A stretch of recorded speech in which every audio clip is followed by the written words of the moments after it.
Good evening, Lion fans, and welcome to Lions football from Munson Stadium in Denison.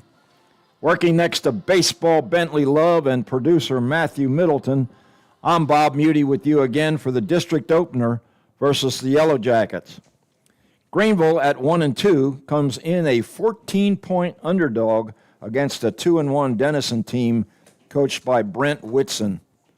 Lions coach Randy Jackson, only a month into his tenure as head coach and AD, has been preaching discipline and positivity to his players since taking over. This morning at the Lion Dads meeting, he had longtime friend and local pastor Jimmy Vaughn speak about the value of discipline, using King David from the Bible as an example of a powerful ruler who lost his discipline, was punished, but was redeemed. The men representing the Lion Dads group furnished a delicious breakfast for the players, who once again came dressed to the nines with their Greenville neckties. I would encourage all men in the community, if you have time, to come to the field house at 7:30 in the morning on game days to witness Coach Jackson's philosophy in action. Bentley, I suppose we should talk about tonight's game now. Yes, sir. And, looking at tonight's game, I think the Yellowjackets definitely have a pretty good squad, but I really do believe, too, that Lions squad is a little bit better than their record's showing so far. And looking at how the JV game went last night, the Lions ultimately lost, but it was a close one. And so I think if everything goes right tonight, the Lions are going to be in this game, and I think they have a shot at winning it tonight. I would totally agree with you. The Yellowjackets are led by junior quarterback Ty Rhodes and senior running backs Jack Alleman and Grant Yerkes. And they are coming off a 21-13 win at Kennendale, and they could possibly contend for a playoff spot in District 7-5A. Greenville will be led by senior quarterback Anthony Johnson and junior running back Greg Washington, who I got to meet this morning at the Lion Dads meeting for the first time. Both had good second halves last week running the ball versus Chapel Hill. I expect, Bentley, that we'll see more of the same tonight. Yeah, and I think we'll probably see a lot more running the ball as well, but I do like to think that I really do think that they'll get the pass game involved a little bit more too, because that secondary they went against last week in Chapel Hill was really good, and I'm sure Denison's going to have a pretty good secondary tonight too, but I have a feeling they will have a little bit more success passing this week than they did last week. Knowing the tradition of athletes and the athleticism of the Denison players, I would suspect that with the aspect of speed, that Greenville and Denison are going to be pretty equal. Yeah, I would agree. And so, I think we'll see the likes of Dadrian Payton and Jet Fifield getting involved a lot tonight, too. So it'll be real interesting to see. And I think both these teams are pretty evenly matched. I believe it's going to be the case. Let's just hope it is, and possibly get a W on the board for the Lions here to open district play. Only one player will miss tonight's contest due to injury, junior defensive back Jaden Gibson, who is expected back next week for the Princeton game. Look for Caleb Yost, who showed out well last week, to man his spot. Bentley. Yeah, and when you lose a player like Jaden Gibson, it's not great, but like you said, he should be back next week, and definitely Yost made some good plays last week, so I really do think he'll hold it down well, and we'll have a pretty good go of it with Yost. Yost is going to do the backup kicking. I noticed him before the game started. He was backing up Reagan Goggins and might get an opportunity to do some placements. We had a celebrity in the booth next to us just a moment ago. Turns out that Captain Sully Sullenberger, who landed the plane in the Hudson River in New York, is a 1969 graduate of Denison. And the boys next door in the broadcast booth for Denison had Captain Sullenberger as their special guest, and we got a chance to kind of eavesdrop just a little bit, but he's quite a guy. Well, folks, it's a perfect night for football, and we'll be back after these messages from GEUS to give you the starting lineups for Greenville. New, better, fast. The same excellent reliability and hometown service you've always counted on, now with faster speeds. Whether it is streaming, gaming, surfing the web, or working from home,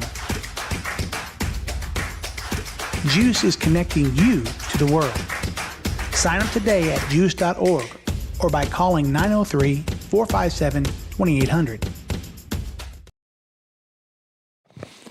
Bob Mutey back here at Munson Stadium. Lights are coming on. We can look out over the visitors' bleachers and we can see old Highway 75, which is now Highway 69.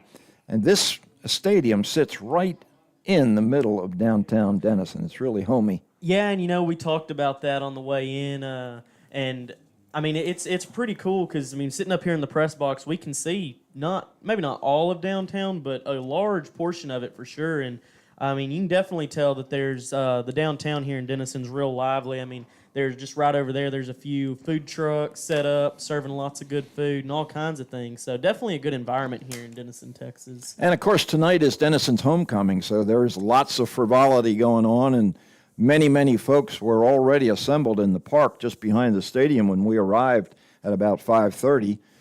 And it's just a really fun atmosphere for a Friday night football game. Yeah, it is. Definitely has that small town feel to it. It's kind of nice, isn't it? It is. Kind of nice. Well, let's take a look at the starting lineups. First of all, on the defensive side, Bentley, what do you got? Yeah, so tonight the starting defense for the line, up front it's going to be junior number 45, Cody Waldrop, playing left end, who we've seen make a pretty good season so far. Sophomore number 70, Mario Valentine, man in the defensive tackle position. And senior number 59, Khalil Parker, playing right end. Back in the linebacker core, it's going to be senior number 28, Ruben Enriquez, playing outside linebacker. Senior number 33, Jonathan Sampson, playing middle linebacker. And a junior, number 23, Jaden Johnson, playing outside linebacker. So that makes up the front for him. Making up the secondary tonight for the Lions is going to be junior number 8, Daniel Renner. Junior number 16, Caleb Yost. Junior number 7, Reagan Goggins. Sophomore number 18, Jamorian Hamilton. And junior number 3, Aiden Lewis. So the Lions' defense has done pretty well so far this season, and hopefully we'll see them do good again tonight. Well, Coach Sellers is hoping that he'll get a good performance from those guys, particularly the guys up front. So we'll see how the Denison Yellowjacket offense can maneuver against that defensive squad of the Lions. Offensively, the aforementioned quarterback is Anthony Johnson. He is a 6'3", 220-pound senior, and he can bowl some people over real easily. His running back mate will be junior Greg Washington. He'll wear number 25. He's a 5'10", 205-pounder. The wide receivers are Jet Fifield, 6'4", 215, and Dadrian Payton, who wear number 10, who's 5'11", 175-pound senior. Isaiah Williams will be in the slot. He wears number 4. He's a 5'7", 140-pound senior. Up front for the big guys, at left tackle will be sophomore Julian Sixtos, 6'5", 270.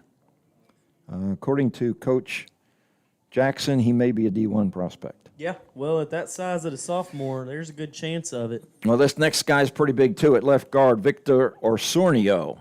I met Victor this morning, 6'3", 320. At center will be Nick Just, a junior. Comes in at 6'1", 215. At right guard, number 54, Braden Maps, a 6', 300-pound junior. And at right tackle, Isaiah Wells, a 6'1", 275-pound senior. And in the H-back will be number 82, Nathan Michelle, 6'4", 255, senior. So lots of beef. And here's the toss. Greenville is going to receive. Captains for tonight's game include Isaiah Williams, Noah Davenport, Jose Tolentino, and I didn't get the last number. One of the big boys. Yeah, I believe it's. I think it's number 63, Tommy Stretch. Tommy Stretch, you got it, Bentley. Captains for Denison tonight. Looked to be number 34, Grant Yerkes. Number 52, Amandre Shepard. Number 29, Cavante Hain. And I didn't quite catch the other gentleman's name or number. Yeah, 66, I think, was the fourth captain, Caleb Akins. So we're about ready to get underway here at Munson Stadium, and we're just about ready for the Yellowjacket band, maybe both bands, who knows, to play the national anthem.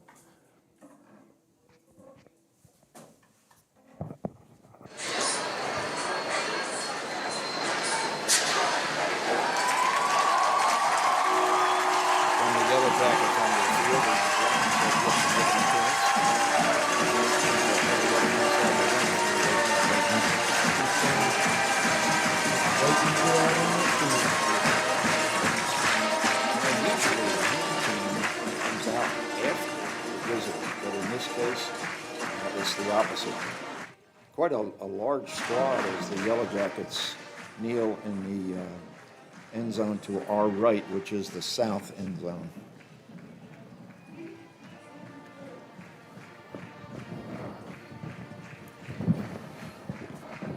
All the officials are lined up at the 50-yard line, and they're facing the flag, which led me to believe that we were going to have the national anthem. But here come the Lions, led by the Junior ROTC flag bearers, the Big G, the Big H, and the Big S.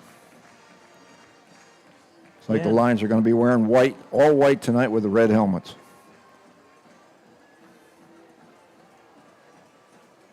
And they, too, take a knee at the end line in the south end zone where we have the scoreboard, which has got a little electricity to it, and a big screen for, I guess we're going to see some replays tonight. Yeah, and it'll be pretty cool. We saw a little bit of that at the, quite a bit of that at the FC Dallas Stadium a couple weeks ago.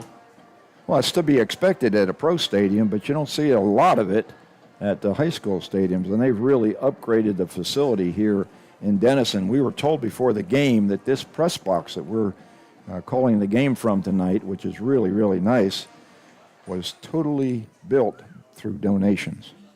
Yeah, and it was built back in 2015, and it's really nice. $5 million donated by the community. That's quite a statement.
Bob Muty and Baseball Bentley Love back here at Munson Stadium.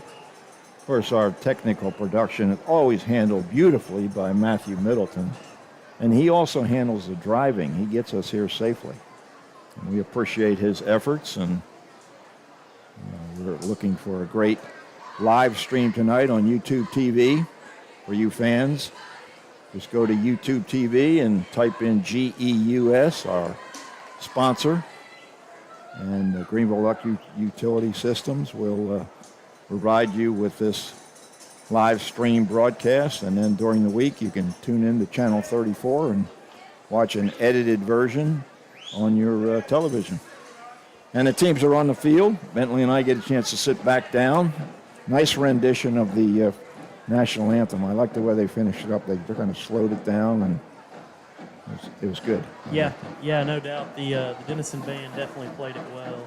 So I had a chance to talk to Ruben Enriquez before the game a little bit and find out a little bit what his thought process was going into this. And he said, he really does feel like since it's the first district game, you want to win every game, but this game is key to win because this kind of sets the tone for the rest of the season. So he said they were all looking forward to it and hoping to pull off a big win tonight. Well, we're going to wait and see. Here comes the approach to the kick. It bounces at the 15, rumbles around, picked up finally. I think that's Williams. And Williams gets it up to about the 22-yard line on the Lions, where they'll put the ball into motion. Actually spotted at the 21. It's like number 19 did the kicking duties for Denison. I remember his name from last year, Matthew Rangel. Got a pretty good leg on it, if I remember right. Yeah, that's definitely what it looked like on that kick. So here's the Lions lined up. Two receivers left, one to the right. H-back is Michelle on the right. Washington stands to Johnson's right. Johnson fakes to Washington. There's a flag on the play. Johnson keeps it up the middle for about maybe 3 yards. Yeah, and he busted through the line initially, but was pretty quickly met with a whole swarm of Yellowjackets there, and got a little bit of yardage, but we'll see if it comes back after this flag. I think it might have been offsides against Denison. But that'll be a free 5 yards if that's the case for the Lions. That'll move it up to the 26-yard line, where it'll be 1st and 5.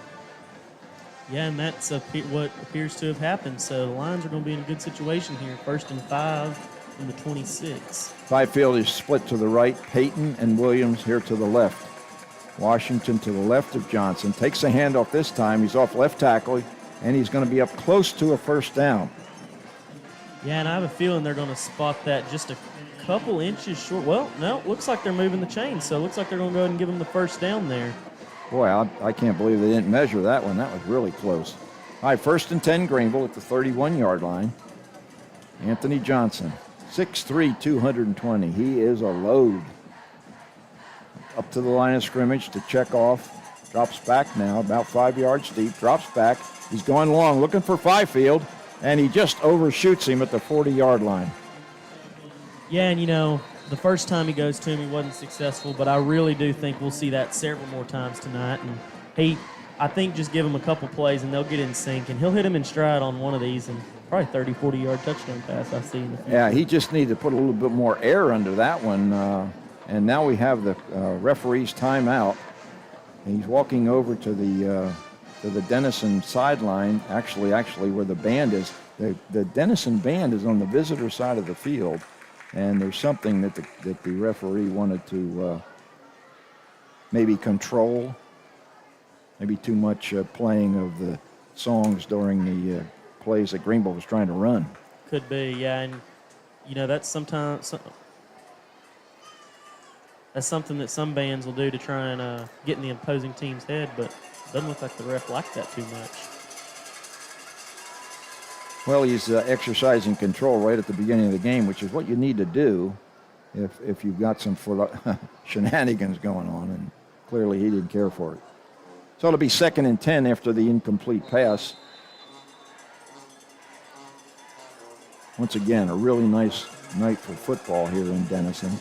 Johnson fakes to Washington, and he's carrying guys, but only for about a yard. I think Denison's done a pretty good job of scouting the running game of the Lions. So like you said earlier, Bentley, they might have to do some throwing. Yeah, for sure. And It looks like he got 2 on that, so it's going to bring up 3rd down and 8 to go from the 33. Johnson takes a snap, drops back. He's looking for Peyton on the near side, and Peyton's got it, and he can't keep his feet, but he does catch the ball at the 25-yard line of Denison. Beautiful throw that time, and nice reception by Dadrian Peyton, the senior. Yeah, and if I didn't know any better, I would think he would have heard you because that ball had a little bit more air under it. All right, the Lions quickly to the line of scrimmage. Fakes the handoff to Washington. Johnson's got room. He's into the end zone for a Greenville touchdown. No flags. Anthony Johnson with a 25-yard run for a Greenville score. And that was just a beautifully executed play there by Johnson. And I'm not sure the Yellowjackets quite knew what was happening, but he busted past one defender and didn't have any problem getting in after that. I'll tell you what, Sixtos and Osornio opened a huge hole for Johnson that time. Nick Just now wearing number 55 is going to attempt the placement. Fifield with the hold, Enriquez with the snap. The snap is good. The hold is good. The kick is up and good. Greenville Lions with a quick 7-0 to lead. Yeah, he bounced that one off the goalpost there, but it continued on through, and it appears that the ball landed on top of the field house over there. So I guess they're gonna have to get somebody over there to get that ball down. Luckily, I'm gonna assume they've got a few more, so they won't cause a stoppage of play or anything. But they might want to get that down in case we need it later. Well, we noted that before the game they had a young man stationed up there to retrieve the balls that would be kicked in the field goal and extra point practice sessions, but I don't see anybody up there right now. Yeah, well, and something talking about that, at one end zone, you kick it through and it's going to go on top of the field house, but the other end zone, they've got a net up behind the field goal post because if you kick it through that one and you kick it really well, it's going to go across the street and hit somebody's front door. So they've got that one well protected because you don't want that to happen at a high school game. So that goes right back to the hometown atmosphere that we have with this stadium.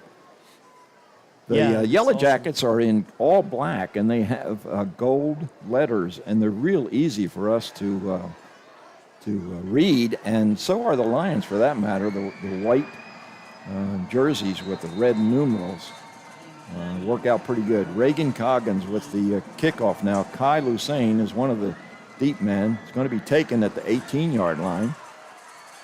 Still running. He's loose now. And he might go all the way. And quickly, that looked like Kenyon Kelly answered the Greenville touchdown with a kickoff return of his own.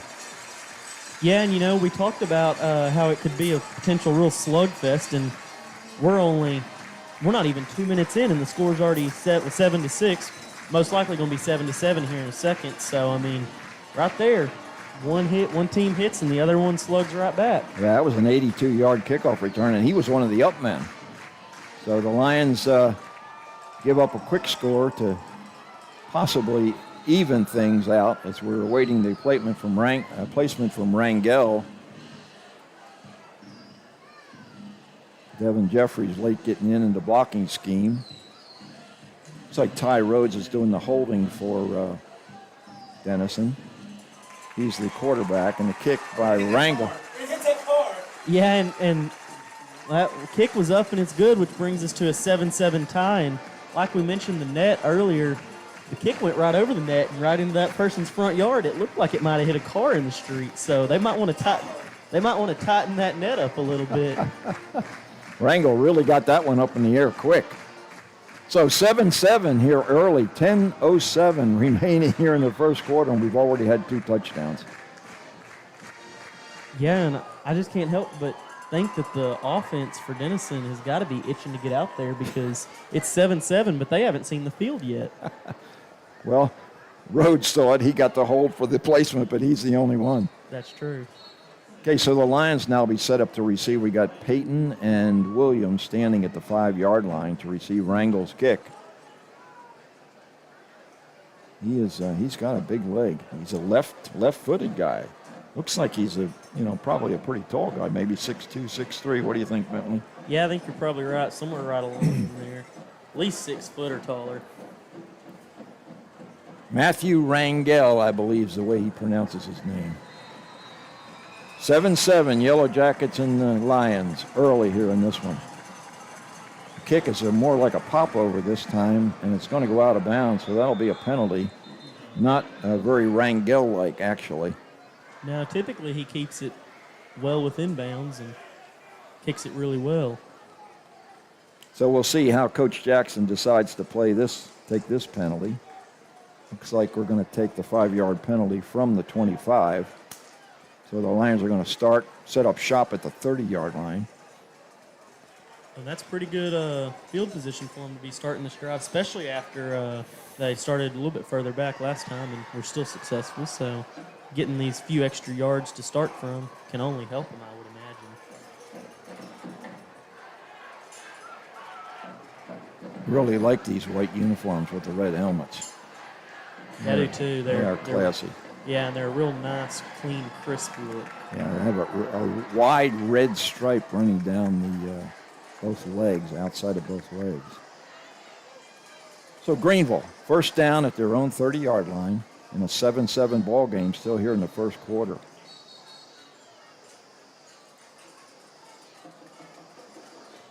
It's interesting, we can hear the broadcast from the Denison crew next door, and the guy got pretty excited when Kenyon Kelly took that kickoff 82 yards for a touchdown. Anthony Johnson now ready to take the snap. Hands to Washington. Washington off right tackle is limited to a couple of yards. Yeah, and it was, again, another whole swarm of Yellowjackets. It looked like number 8 and number 3 maybe that were initial on the play. Once again, Greenville's up-tempo offense quickly to the line of scrimmage. Fakes a handoff and Johnson's got room again off the left end. He's still running at the 35, the 30, almost down to the 20-yard line of Denison. Yeah, and that was 32 to about the 21. So, I mean, that was quite a run there for Johnson. And we talked about how he's got a pretty big arm, but he can definitely get it done with his legs too. And I think we're going to see a lot more of that tonight. And, I mean, he moves the ball well. He's got the long stride, and nobody really touched him until about the 30-yard line. He broke one tackle. And now it looks like the Lions might have jumped. So that'll cost the Lions 5 yards. Ball is spotted just inside the 20-yard line. That'll move it back to the 25. Discipline. Got to have discipline. Yeah, and through the first few weeks, they've been pretty good. They were a little rough last week on the penalties, but they've been pretty good for the most part. So I'd be a little surprised to see that this early. Strong right for the Lions. Johnson steps back. Got good protection. Now he's rolling right. He's throwing deep into the end zone, and it's very nearly intercepted right at the end line. Looking for Fifield again. Yeah, and I kind of think if he'd been able to get that throw off a little bit quicker, he probably would have hit Fifield in stride and probably would have worked out all right because there wasn't anybody within 10 feet of him until he got to the end zone and the safety came over to help out. Yep.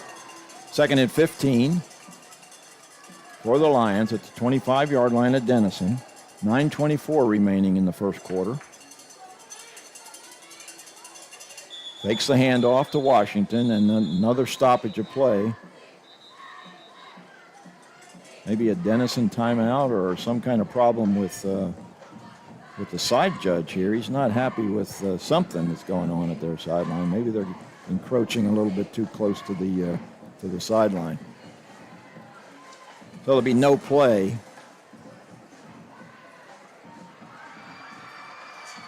It's kind of like a sideline warning. Yeah, and they're talking it out now, but they were getting a little animated over there. So it'll be interesting to see if this continues to be a problem and how the refs handle it. I wonder if they're they're not outside the coaching box. Okay. Back to 2nd and 15 for the Lions. Strong right with Mason Michelle at the H-back position. Fakes the handoff. Once again, Johnson has lots of room, and he'd have had a touchdown, but a great touchdown-saving tackle at the 15-yard line. Yeah, I can't quite tell what number that was, but it was an excellent play by the young man. The big guy was rumbling again, though, Bentley. He was, and he would have had it if that guy hadn't dove and grabbed his feet. We call it a pickup of 9. 3rd and 6 for the Lions. It's pretty important right here that the Lions keep this one going, although this is probably 4-down territory. 2 receivers either side. Johnson follows Michelle. He's down inside the 10, so that'll be a first down before he's hogtied by about 3 or 4 Yellowjackets at about the 7 or 8 yard line. Yeah, and another excellent run by Johnson, and so far they don't have an answer, and he just keeps on bowling right through. And I mean, of course, eventually they get him down, but it takes about 3 or 4 of them to get him to the ground. No, I don't think there's anybody on that in that secondary of Denison that weighs 6'3", 220 or 230. First down for the Lions. Once again, Johnson on the keeper. He breaks a tackle at the 3 and spins it in the end zone for a Greenville touchdown.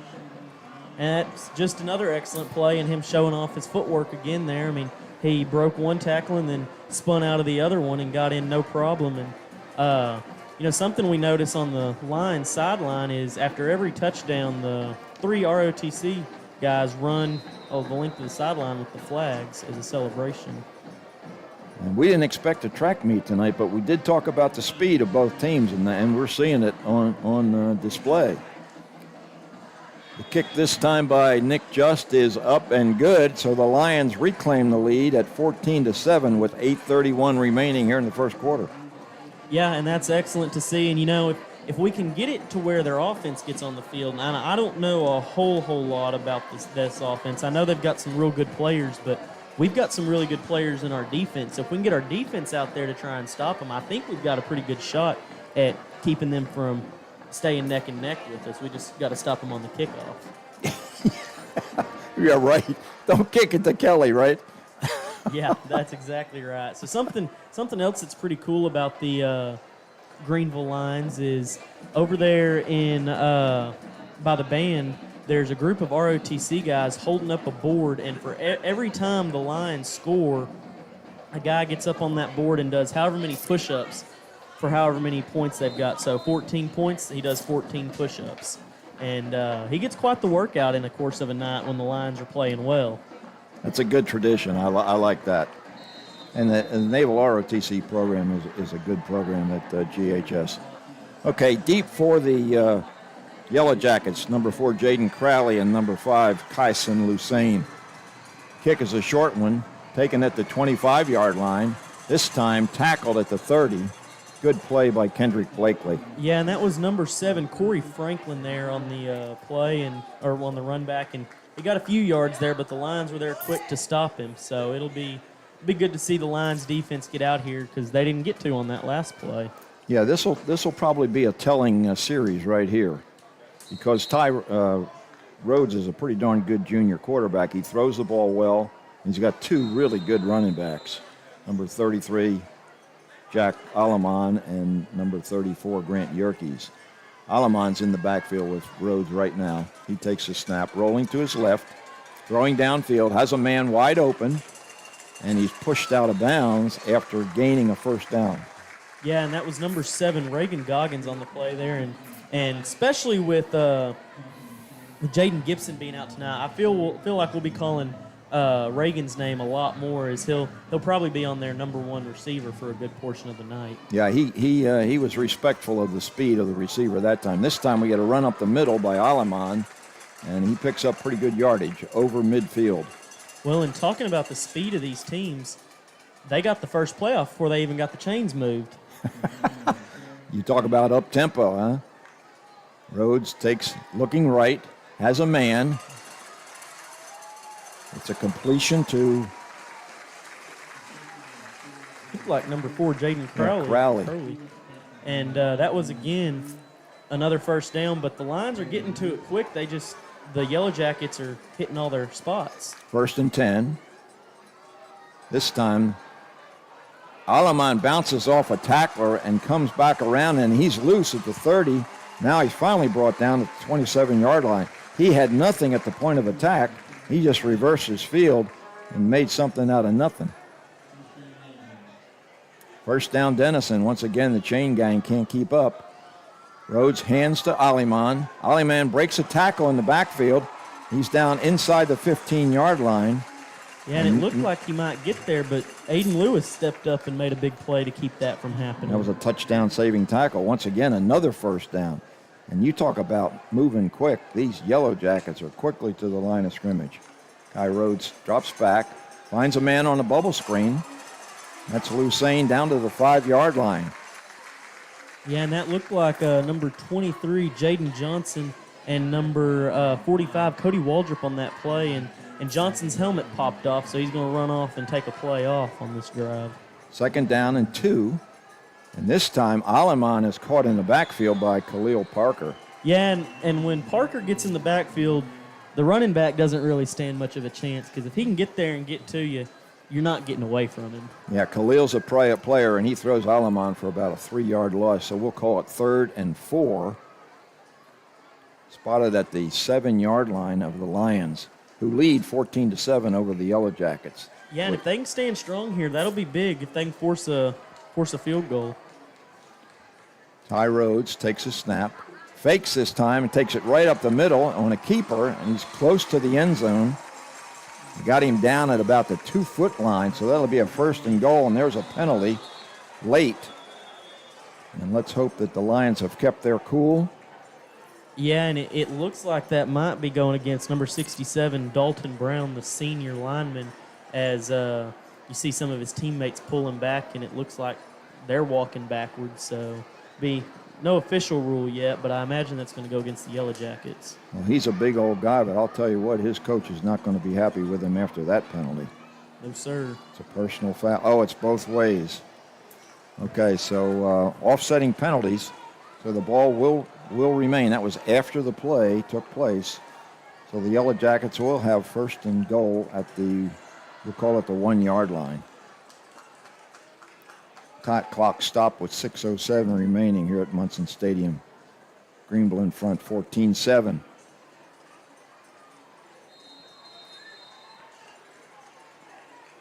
Come to the line of scrimmage of the Yellowjackets. They have wide receivers 2 to split to the left. Aliman and Rhodes in the backfield. Rhodes takes a snap, hands to Aliman, and he has to fight to get into the end zone, but he makes it for a Yellowjacket touchdown. Yeah, and he just kind of pinballed around there, but eventually bounced his way on in. That makes it 14-13 with the placement upcoming from Matthew Rangel out of the hold of the junior quarterback, Ty Rhodes. 5:49 here in the first quarter remaining. We've already got 27, possibly 28 points scored. And the kick is indeed up and good. 14-14 here at Munson Stadium in Denison, Texas. And we're going to take 30 seconds to grab a drink of water, Matthew.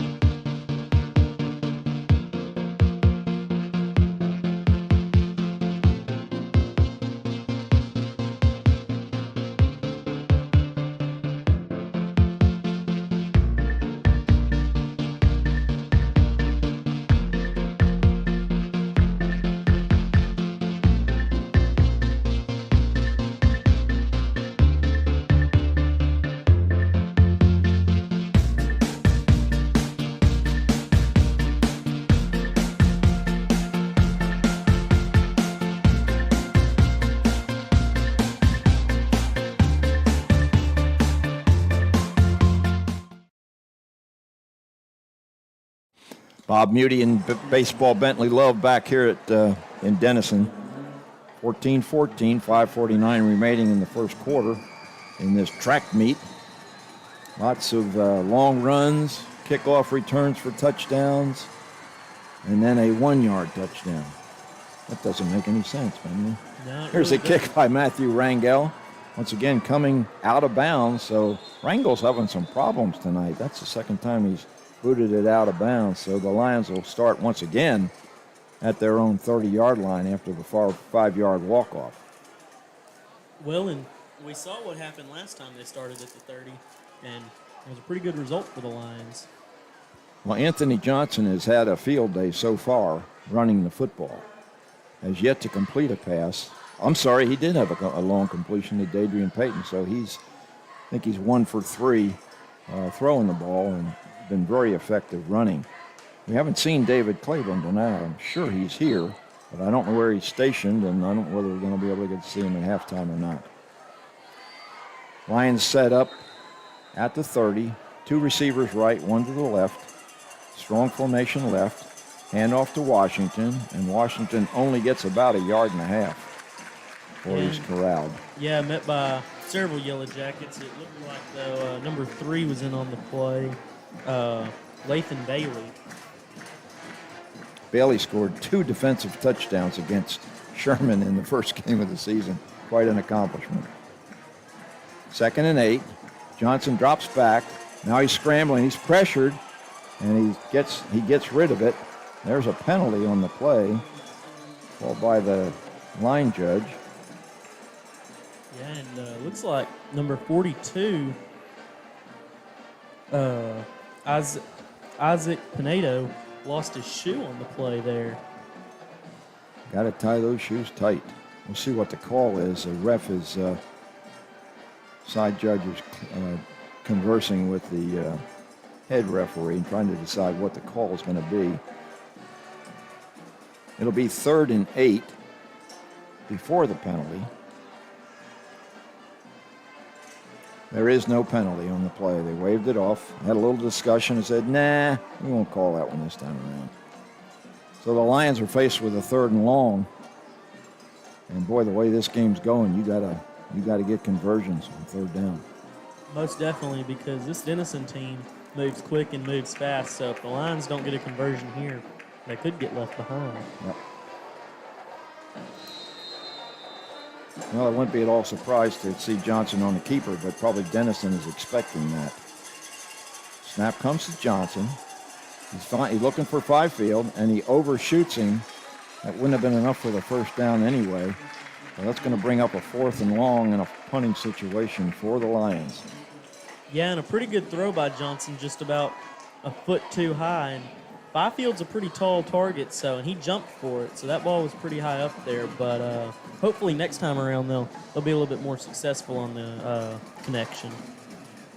Yeah, Fifield's a 6'4" senior, and he can certainly get up.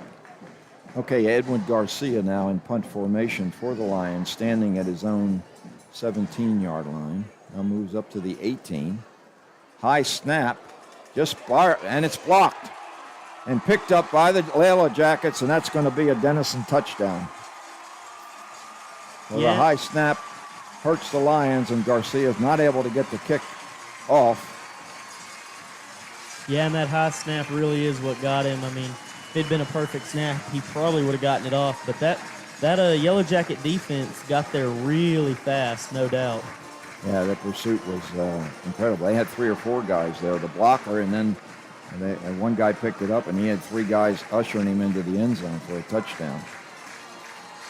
Yellowjackets going for 2 now, and there's a penalty on the play.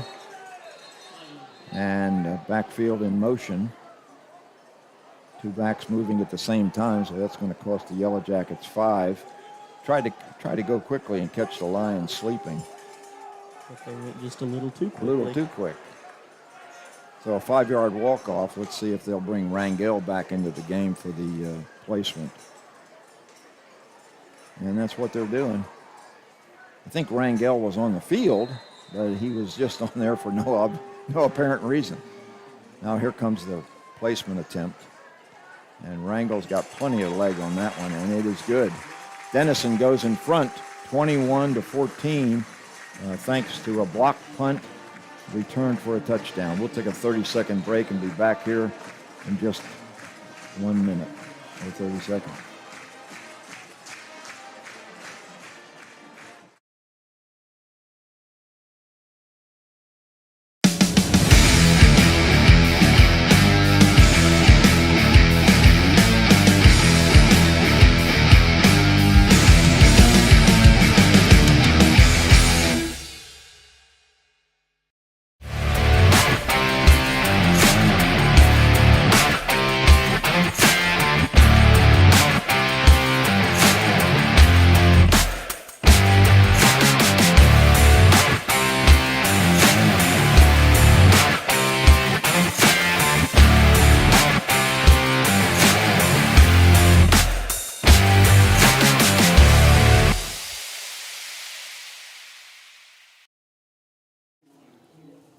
Back here at Munson Stadium, 21-14. Denison leads.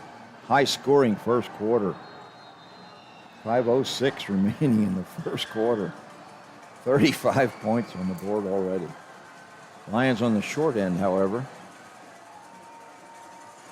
Rango's kick this time goes deep and goes into the end zone. So that'll be a touchback. It'll come out to the 25-yard line. That's more like the Matthew Rangel that I saw last year. Yeah, and you know, you don't want to fall behind in a game, but if there's ever a game to fall behind, and I would almost say it's this one, because there's definitely no shortage of time for them to catch back up, being there's still almost half of the first quarter left and 3 more quarters to play after that. Yeah, the defense has been suspect on one drive. The other 2 touchdowns came from an 82-yard kickoff return from Denison, and now a blocked punt recovered for a touchdown. So still things to be determined with respect to the Lion defense against the Yellow Jacket offense. 1st and 10 for the Lions at the 25-yard line. Anthony Johnson looks to the sideline for a play. Clock has not started here in the first quarter. Fakes to Washington. This time they corral Johnson after a short pickup. Yeah, and it looks like he's only going to get about 2, maybe 3 yards on that play, so that's going to bring up, looks like a 2nd down and 8 for the Lions. Yeah, you got to believe that the Denison defensive coordinator is going to be honing in on number 13 and trying to keep him under control. So the Lions are going to have to do something a little bit different and throw some surprises at the Yellow Jackets. Second, we'll call it 8 for the Lions. Johnson back under a lot of pressure, and he airmails it. Threw it a little bit too quickly there, maybe because of the pressure, looking for Isaiah Williams on the bubble screen. Yeah, and there were black jerseys all around him, so he just had to get rid of it quick, and unfortunately it didn't have quite enough on it. 3rd and 8. Saw that play yesterday in the AJV game and went big for the Yellow Jackets there and for the Lions too. All right, these offenses are very similar to one another. And it's 3rd and long again. Johnson drops back. Under pressure, penalty on the play. It's probably going to be a hold as Johnson throws it away. Well, that's not going to be good for the Lions after the 3rd and long. The Yellow Jackets will decline that penalty and force another punt by Garcia. Yeah, and hopefully this time they'll be able to get it off, and as we see the Yellow Jackets do, decline there. So hopefully we'll see him get this punt off and get it way back there this time. Well, it's about the same spot that they punted from last time. Yeah, so the Lions will definitely have to be on the lookout for a potential block here. Got to block those guys up front. Better snap, but still a lot of pressure as Garcia gets off a good punt. High, it bounces at the 45-yard line, and nice ankle tackle there at the 40.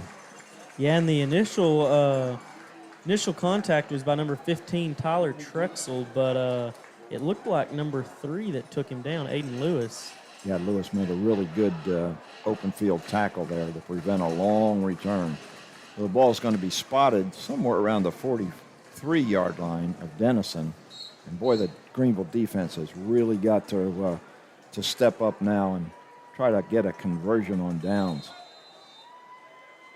Ty Rhodes, junior quarterback, who looks to be quite the athlete, takes a snap, throws to his left. It's a low throw, but it's caught. And we've got a man loose once again on the far side, and he's all the way down to the 30-yard line before Reagan Goggins can drag him down. Yeah, there is a flag on the play, though, all the way back at the 46-yard line. So it looks like holding on the offense, and so that play is going to be coming back. So we have a holding call against the Yellow Jackets this time, so that kind of offsets the holding call we saw a minute ago against the Lions. This one negates a really good gain by the Yellow Jackets. Another first down just on one play, but it's coming back. So now the ball will be spotted at the 38-yard line. I'm not sure they did that properly. I'm not sure they did either. Oh, holding. That's right. It's not a 5-yard penalty, Bob. It's a 10-yard penalty. Okay, here we go. 1st and 20 for Denison. Lions in a 3-man front. Handoff to, that's Yerkes, and Yerkes has got room straight up the middle, and he's got a first down at the 40-yard line of the Lions. Yeah, and it was a team effort by, looked like, number 11, Noah Davenport, and number 8, Daniel Renner on the play there. Davenport's the one who ultimately got him down, but Renner was trying to strip it at first. The offensive line for the Yellowjackets are opening some holes, and there goes another one. Yerkes is straight up the middle, not touched until he gets down around the 20-yard line, brought down about the 11. Yeah, and again, we see the Davenport and Renner combo taking him down, but like you said, that Yellowjacket offensive line is blowing some big holes. Rhodes takes a snap, looks to his right, finds his receiver, but Aiden Lewis is right on the receiver and evades the block of Michael Kennedy and brings down Corey Franklin at the spot where he caught it. So it'll be 2nd down and goal, 8-yard line for Denison. 2:46 remaining here in the first quarter. 21-14, the Yellowjackets lead. Handoff this time to Yerkes, and Khalil Parker once again got himself into the backfield and got a hold of Yerkes faster than just about the time he got the handoff from Rhodes. Yeah, and like we said earlier, Parker gets back there, and you're not getting away from him. He's quite the defensive end, and the Lions defense needs more plays like that. Try to keep the Yellowjackets out of the end zone on this particular series. 2:05 remaining, clock running in the first quarter. 2 receivers right, 1 to the left for the Yellowjackets. Man in motion. Rhodes fakes it to him and goes straight up the middle, and he's brought down by Khalil Parker once again at about the 5 or 6 yard line. So that'll be a 4th down, and here comes the field goal team. Yeah, and Parker set up way outside at first, but then he jumped to the left and acted like he's going to go up against this one lineman, and then slid back over to the right and got around them both and was able to get old Rhodes before he could get into the end zone. Whatever he did, it worked, and it's going to force a field goal attempt by Matthew Rangel. And Parker got in there and very nearly blocked that one. I mean, he was there, and that ball almost looked like it went right through his arms. Yeah, I mean, I think if he put them right together, he might would have blocked it, but it was a really close play for sure, and excellent attempt by Parker there to get through the line and try and keep that one from going in. But the field goal is good. That brings the score to Denison 24, Greenville 14. We'll take a break and be back with the next kickoff.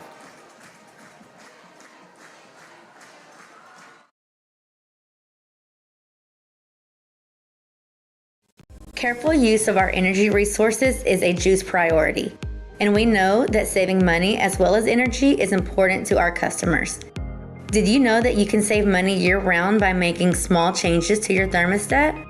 Save money and energy year-round by installing a programmable thermostat. Program a setting comfortable for your whole family while you're home. Program the thermostat while you are away 7 to 10 degrees or more cooler in the winter and warmer in the summer. According to the U.S. Department of Energy, you can save as much as 10% per year by doing this. Weather impacts our heating and cooling costs, causing our units to run more, especially during extreme temperatures. Adjust your...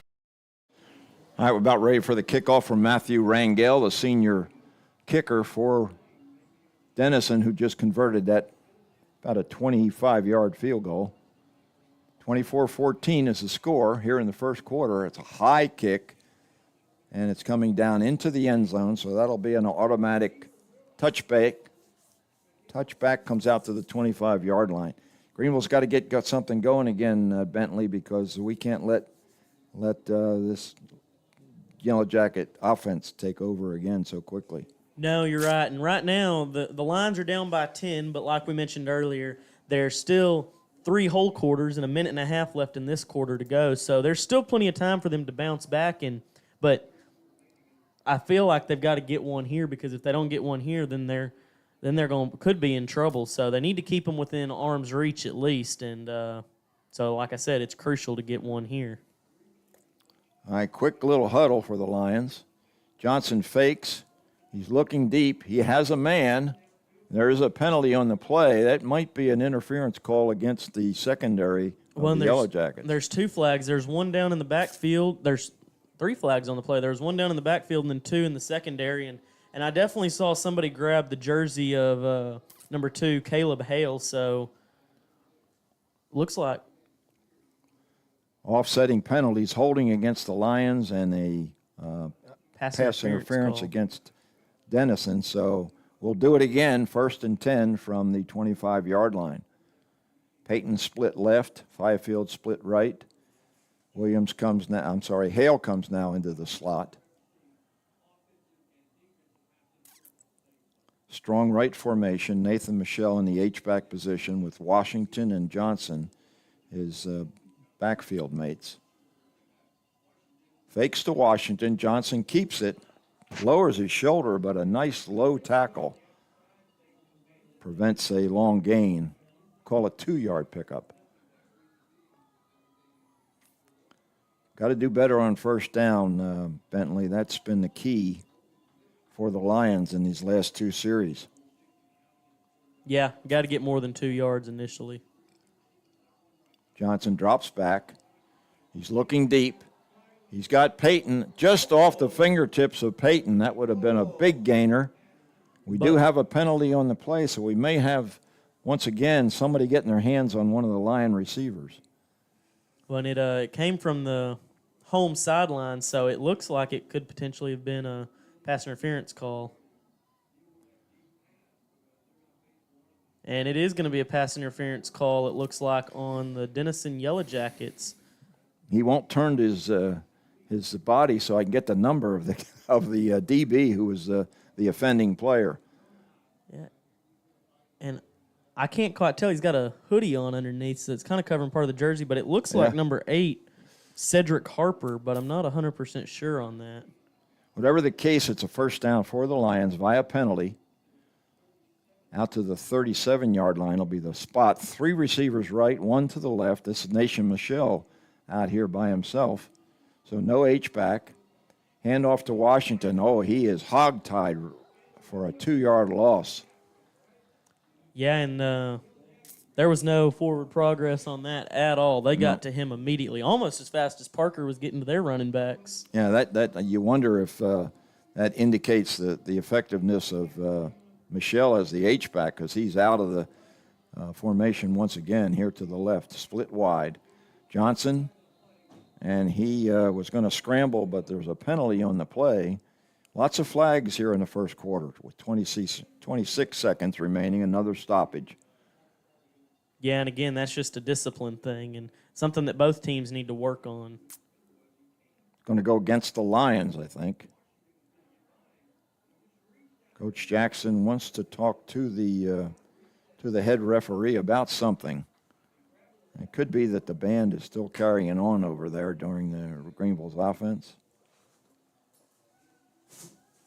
So it's a 5-yard walk-off against the Lions. 2nd and 15 from the 31-yard line. Anthony Johnson takes a snap, looking downfield. Now he steps up, finds his man at the midfield. He's at the 40, the 30, the 10, and he is dragged down, and there's a penalty on the play. Might have gotten a little bit of face mask. That's Peyton again, isn't it? Yeah, that was Peyton going all the way to the 5, and you're right, it looked like a face mask or maybe potentially a horse collar, but I think more of a face mask there at the 5-yard line. So excellent pickup by Peyton. Yeah, that was a nice slant pattern, and Johnson delivered it beautifully. And Peyton did the rest, catching the ball at about his own 45-yard line. And it's a shame Caleb Hale was down there and just couldn't get in position to block that last defender and get Peyton into the end zone. Yeah, well, and talk about field awareness by Johnson, because he got that pass off. I mean, one more step and he probably would have been across the line of scrimmage. So perfectly executed pass and catch by Peyton there. Johnson to Peyton results in a long gain. The penalty moves it half the distance, so it's down to about the 2, 1st and goal for the Lions. Johnson on the keeper, goes into the end zone untouched for a Greenville touchdown. Yeah, and that's going to bring that to 3 touchdowns rushing for Johnson tonight, and that's a heck of a way to start the first quarter of the first district game of the season for the boys. And so with 5 seconds left on the clock, they're going to trot the extra point unit out there on the field. And Nick just has a lot of pressure under him because every point is important in this ball game. Snap's good, the hold's good, the kick is up, and just converts it. 24-21. Denison leads the Lions with 5 seconds remaining in the first quarter. Bentley, 45 points already. Well, I was going to say, if you'd told me that this was going to be a high-scoring game, I would have believed you and I would have agreed. But if you'd told me there were going to be 45 points scored between the two teams in the first quarter, I don't know that I would have believed you. I think I might would have said you're going to have to do some recounting. But sure enough, here it is, 24-21, Denison leading. And both teams playing excellent. And both broadcast teams are enjoying it too, I think. Yeah, for sure. It's a lot better to see a slugfest than it is to see a blowout. Okay. The Lions will be doing the kicking now as Reagan Goggins is going to tee it up at the 40-yard line. They're still moving from our right to our left, so if there's any wind, and I haven't noticed the flag's not moving that much, typically they'd have the prevailing wind at their back because the stadium is parallel to the highway, and I think that means it's pretty much a north-south stadium. Yes, sir. I believe you're right. Here's Goggins' kick, and that was an onside kick, and the Lions, I think, have recovered. They did. It bounced right past him. Is that Fifield? I believe it was. Wow, the Lions come up with a surprise here, and the onside kick is recovered by Greenville's Jet Fifield just beyond the 50-yard line. So the Lions will set up shop quickly at the 47-yard line of Denison. And wow. That right there is a game changer. I mean, might get 2 be offensive possessions back-to-back. That's beautiful. Let's hope. Here's Johnson. We got Washington in motion now. A little bit of a reverse to Fifield. He's going to throw. Has a man wide open at the 35. It's Payton once again, and he's down inside the 25-yard line before he's brought down. Well, and the Lions are able to call plays like that because Fifield's one of the backup QBs, but being a pitcher who recently committed to PJC to go pitch for him, by the way, he can definitely throw that ball. And, that was just a beautifully executed play by the Lions. And, excellent thing, Fifield to Payton there, and nobody really quite knew what was happening, I don't think. Payton was wide open, and that was some razzle-dazzle that we haven't seen, and I don't think Denison was expecting it, but that was the final play of the first quarter. So at 24-21, Lions trailing, we're going to take a 1-minute break and catch our breath.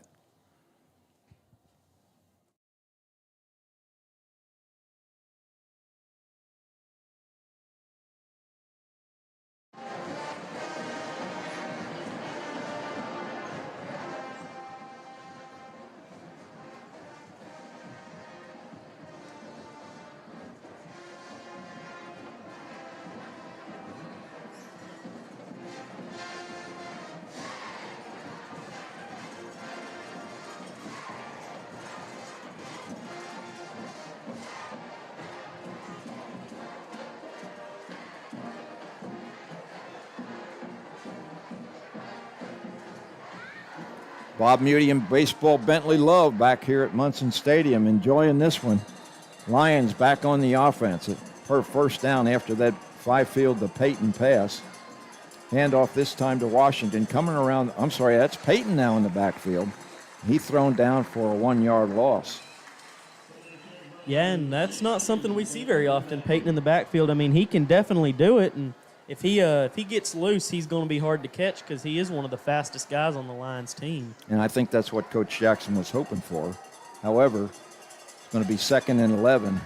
Fakes to fakes to Washington, and there goes Johnson, and he's brought down awkwardly. Let's hope he's okay.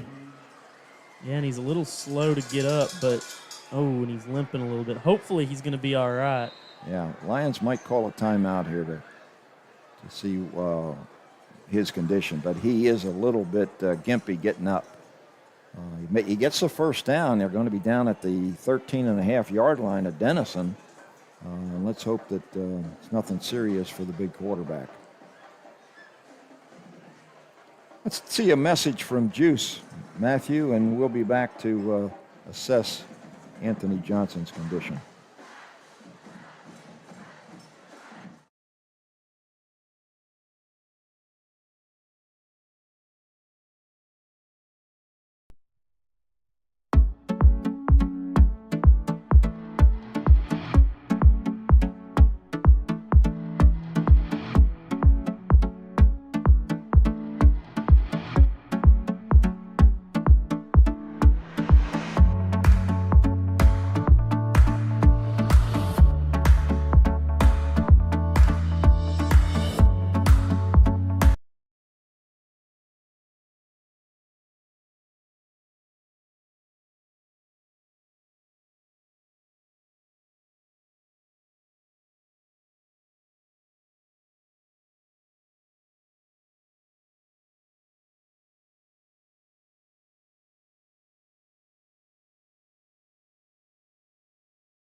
Left side, and he is thrown for a loss, so it's 2nd and 12.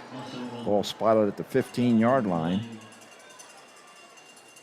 Two running backs in the game now. Washington gets the fake. Johnson rolling left, and he's forced out of bounds, knocks over the chain gang, picks up maybe one. Yeah, and he lowered his shoulder, bumped the defender out of his way, but the defender hit him with enough force that as he was going out of bounds too, he, like you said, took out the line judge, and not sure the line or the member of the chain gang there quite knew what was happening there for a second. This time we have Peyton and Hale split to the right. Washington's in the slot. So Johnson's by himself with only Nathan Michelle at the H-back position. 3rd and 11. Johnson looks downfield, looking for Michelle, and misses him. He was wide open at the 5-yard line and just led him a step too far. Boy, that was an opportunity right there, Bentley. It was, and I mean, if they'd connected on that, no doubt about it, if they'd connected there, he would have been in the end zone, and that's a big miss there for the Lions. But they're going to come out with the kicking unit, and hopefully Just will be able to put it through the uprights. We'll see here in just a second as Fifield's going to be the holder. Going to be a 31-yard attempt by Nick Just.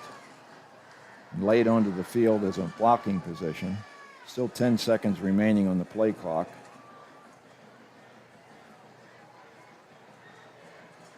They better get it off quick.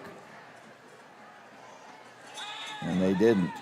I wonder if Coach Jackson called timeout.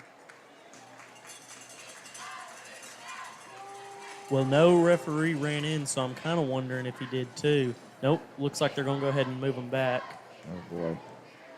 That's going to bring it to, what, a 36-yard kick, it looks like? Yeah, and that's one of those issues where, somebody was not available for the blocking scheme for the extra point or for the field goal attempt. Now they're going to change the plan and go back, put the offense back on the field.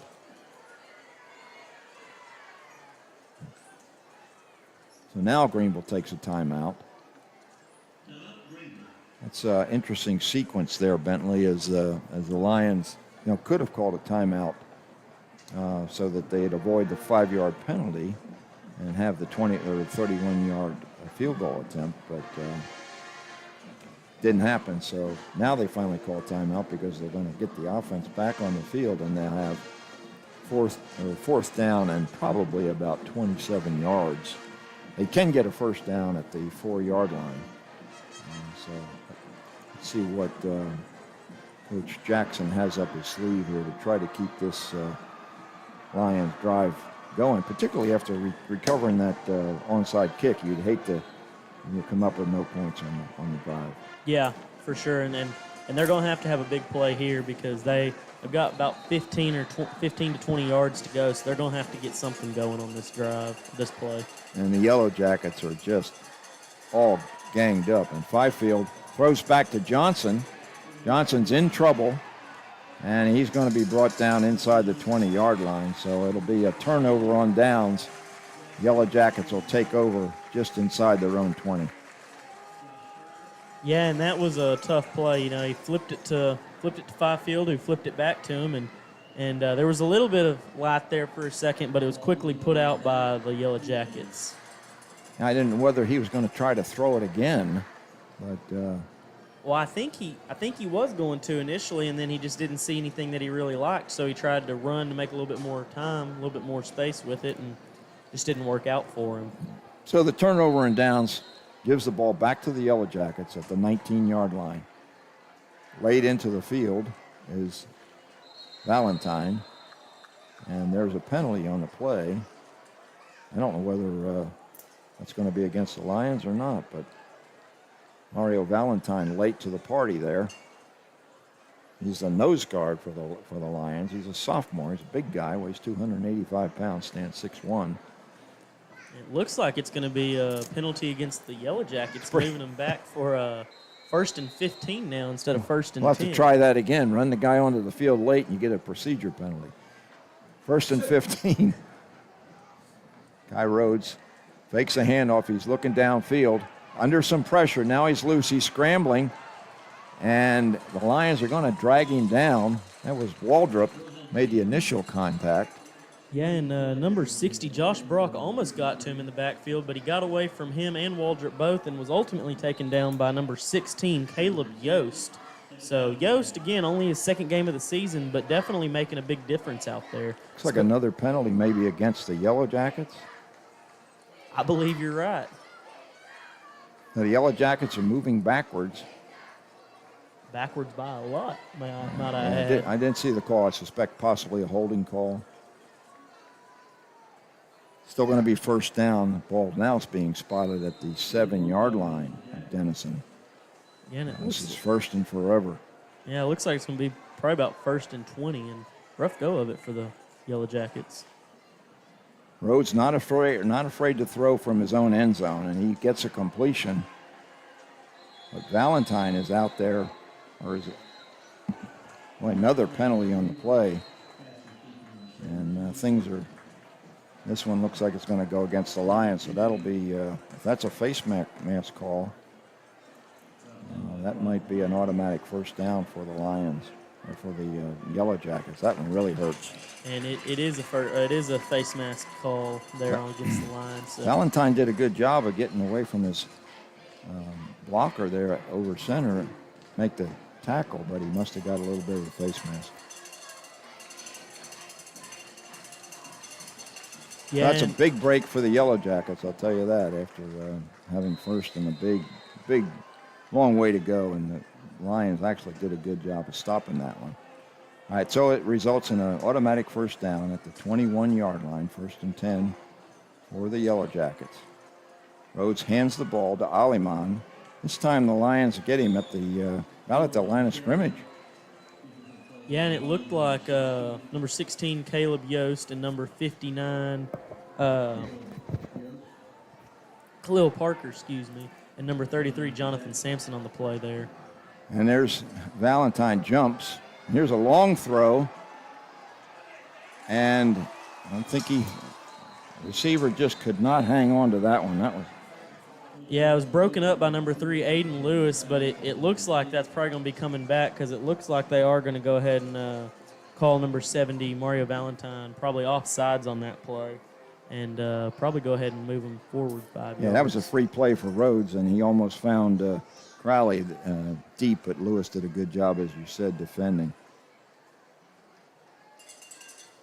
So the discipline issues are beginning to rear their, or lack of discipline, are beginning to rear its ugly head tonight. Really against both teams. There have been lots of penalties tonight. Lions really now have 2 nose guards in there with Brock and Valentine on either side of the center. Now they shift over. Handoff to Aliman. And Aliman has a first down. Yeah, and that's was number 33, Jonathan Sampson, making the tackle there. And it's a good thing he was able to hold on, because if he'd slipped out of his grasp, he probably would have gone all the way. Yellowjackets quickly to the line of scrimmage. This time they're going to change the play as Rhodes steps forward, barks some signals to his offensive lineman. First and 10. Handoff to Aliman once again, and Valentine and might be Waldrop or Yost on the tackle. Limit him to a 3-yard pickup. 7:42 remaining, 24-21. Denison leads Greenville. Looking right is Rhodes. He finds Aliman in the flat, and Aliman breaks a couple of tackles. He's still going. Finally tackled from behind after he picks up a first down into Greenville territory. Yeah, and it's a good thing for the Yellowjackets that Rhodes got rid of that ball when he did, because Jonathan Sampson was blitzing on that play, and he was about ready to light him up, but ultimately came back and made the tackle. Once again, Aliman gets the handoff, and he's got good yardage, and he breaks yet another tackle before he's hogtied at the 25-yard line. Yeah, he kind of just laid his shoulder down into Yost there and bowled right through him. Quickly to the line of scrimmage, Rhodes looks to his right, looking deep, has a man well covered that time by Reagan Goggins. And there's a flag back another here. penalty on the play at the line of scrimmage.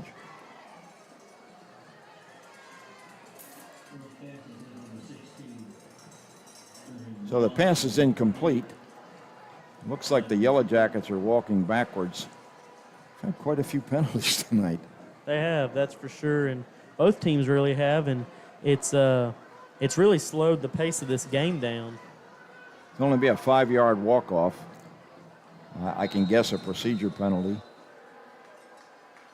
So it'll be 1st and 15 with exactly 7 minutes remaining here in the first half. Greenville trails 24-21. Junior Ty Rhodes at the controls for Denison.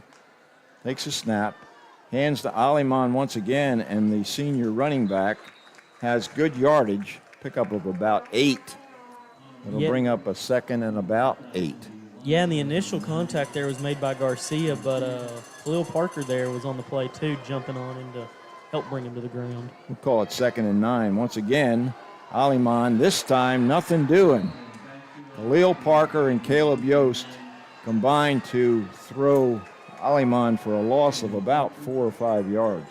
Yeah, and that's got to be what? 4 or 5 tackles for Parker on the play? Parker's having a night. He's having a night, and boy, he needs to keep going because they need to try to get force a turnover on downs here by the Yellowjackets. 6:10 now remaining in the clock running. 3rd down, we'll call it 12. Ball is spotted at the 38-yard line of Greenville. Ty Rhodes, junior quarterback, fakes a handoff, has plenty of time now, looking downfield. Finally, pressure from Parker, and Parker gets him at the 40-yard line. So great coverage by the Greenville secondary. That's a coverage sack right there. Yeah, no, exactly right. And it's going to be interesting to see because number 50 for the Lions and number 53, I think it was, for the Yellowjackets got into it a little bit there. So it doesn't look like they're going to call a penalty on it because both parties were involved. But it was a big play there by Parker. And right after he made the sack, we saw him over there talking to number 50, telling him to calm down a little bit. Okay. Well, Rangel's going to be in punt formation. He's handling both types of kicks for Denison. He's standing at his own 46. He's rolling to his left, rugby-style kick. Unfortunately, it goes off the side of his foot, and that's going to be good field position for the Lions. Yeah, it almost hit the cheerleaders down there, but it hit the ground and bounced up into the stands. But the young man who got it was more than happy to toss it back to the field.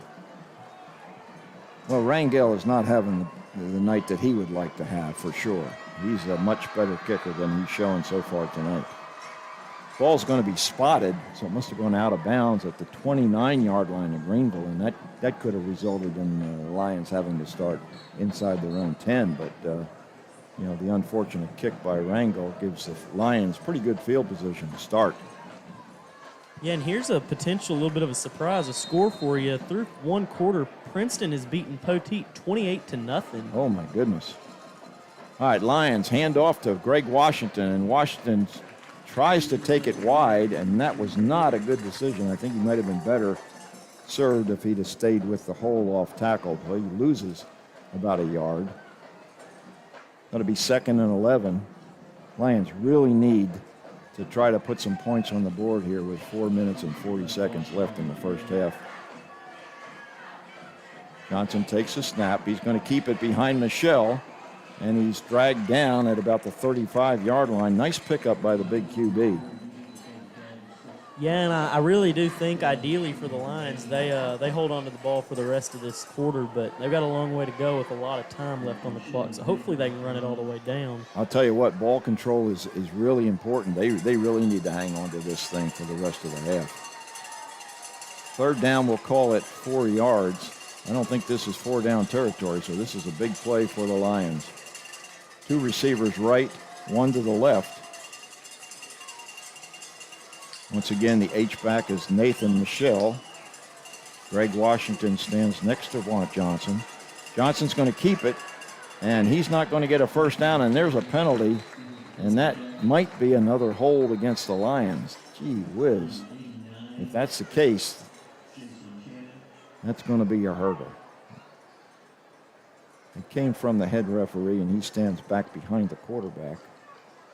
See what the call is. Personal foul, face mask against the Lions.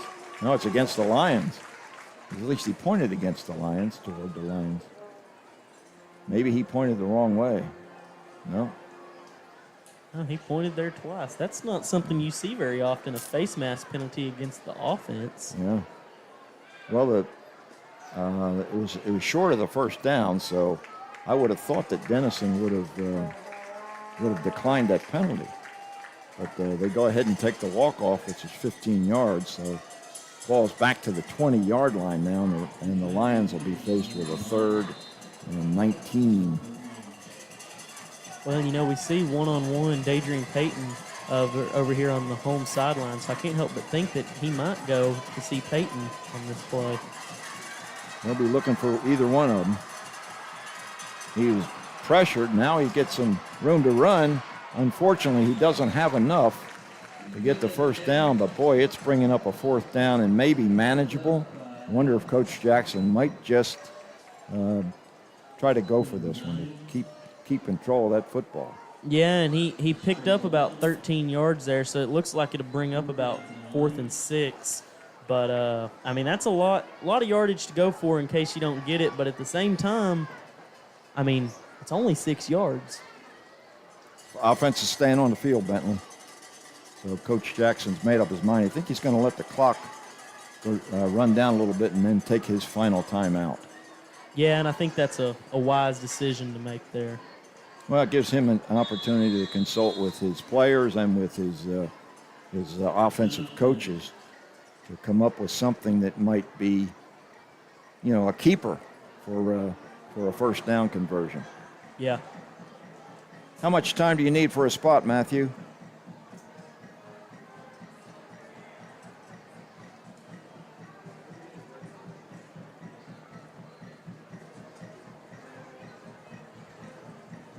We'll be back in just 1 minute.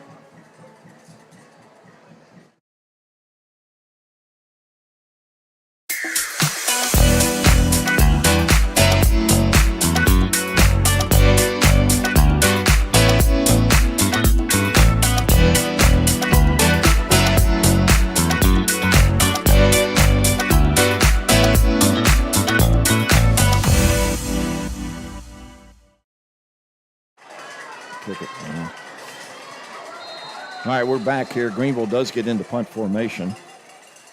4th and 6. Edwin Garcia gets a really good kick away. High in the air, comes down at the 28-yard line of Denison, bounds out of bounds at about the 24-yard line. So it's a really good punt by Edwin Garcia.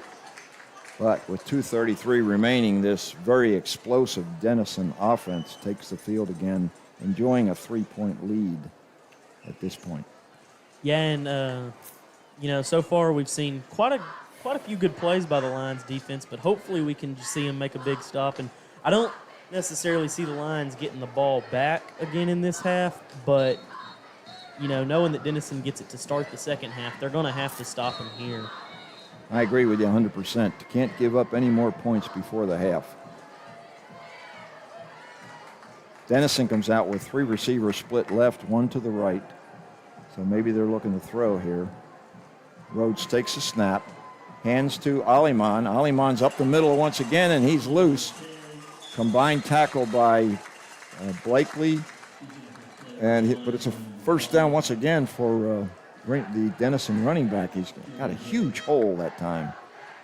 Quickly to the line of scrimmage with 2:26 remaining. Rhodes out quickly to his left, gets a completion. Receiver steps out of bounds. That's Kennedy. Maybe a yard short of the sticks. Yeah, and it looks like it is, so it's going to bring up 2nd down and 1, it appears. And need the lines to really stand strong here. Yeah, that stops the clock, so Denison with a 2nd and 1. Greenville jumps. And the running back, once again, that's Aliman, has got another first down, where he's brought down by Parker and one of the DBs for Greenville. It's Jaden Gray in there now. Denison really moving the ball smartly. They have a really good offensive line, and they're making some holes for Yerkes and Aliman. Yeah, no doubt. 1st and 10 at the 42 for Denison. Little movement, no penalty though, as Rhodes steps forward into the arms of Waldrop. Yeah, and it looks like he might have gained maybe a yard on the play, but excellent play by Waldrop nonetheless. I thought one of the offensive linemen for Denison might have raised up early there, but no flag. So 2nd and 9. Clock keeps running. Denison has all 3 timeouts as Rhodes finds his man on the bubble screen. And the ball is fumbled, and the Lions have recovered. And that is a... The referee is saying he was down by contact. Well, and I don't know that I necessarily agree with that, because it looked like he kind of pushed him over one of the Lions' defenders, and he dropped the ball before he ever truly hit the ground, is what it looked like from here. Now, of course, they've got the better view than we do, but I don't know. Well, Denison's going to take a timeout to protect the minute and 3 seconds that they've got on the clock. The play took place on the far side of the field, but it clearly looked like the ball did come loose, but it must have come loose after the player hit the ground. Well, and it really truly is a shame that we don't have instant replay at the high school level, because I think that call would have come back. Well, the referees get the final call, and it looks like Coach Jackson is trying to get an explanation. That would have been huge if it had been called a fumble. And that's not Coach Jackson. That's the water boys, the trainers from Greenville, bringing water to the officials. Well, no hard feelings there after the call. No, and like you said, Jackets are going to get it back with a minute 3 and looks like 1st down and 10. So hopefully the Lions will be able to hold on to the lead here, or hold on and don't let them score any more points on them before the half. And Denison, with 2 timeouts remaining, have 3 receivers left and 1 to the right. Greenville's defense has done a good job, particularly in the secondary. High snap. Rhodes falls on it. He tried to pick it up, finally just fell on it. That would have been another opportunity for the Lions to get a football. And Parker was close, but Rhodes covered it, and looks like the Yellowjackets are going to take their 2nd timeout. So a little discipline from the lack of discipline from the Denison center that time as he airmailed his quarterback. Yeah, well, and Parker had a decent shot at it there, but wasn't quite able to get on it before Rhodes did. But, that puts them all the way back to the 44 and what looks like, I think that says 2nd and 21. So I can only imagine if they don't convert on these next couple plays, they might have to punt it. I mean, or they might be able to just let the clock run out. But I don't see them kicking a field goal from this far back. No, they'll have to pick up at least probably 30 yards for Wrangell to be in field goal range, maybe 25. But the Lions secondary has been doing a really good job tonight, covering the Denison receivers and forcing Rhodes into scramble mode. Second, and we'll call it 21 for Denison.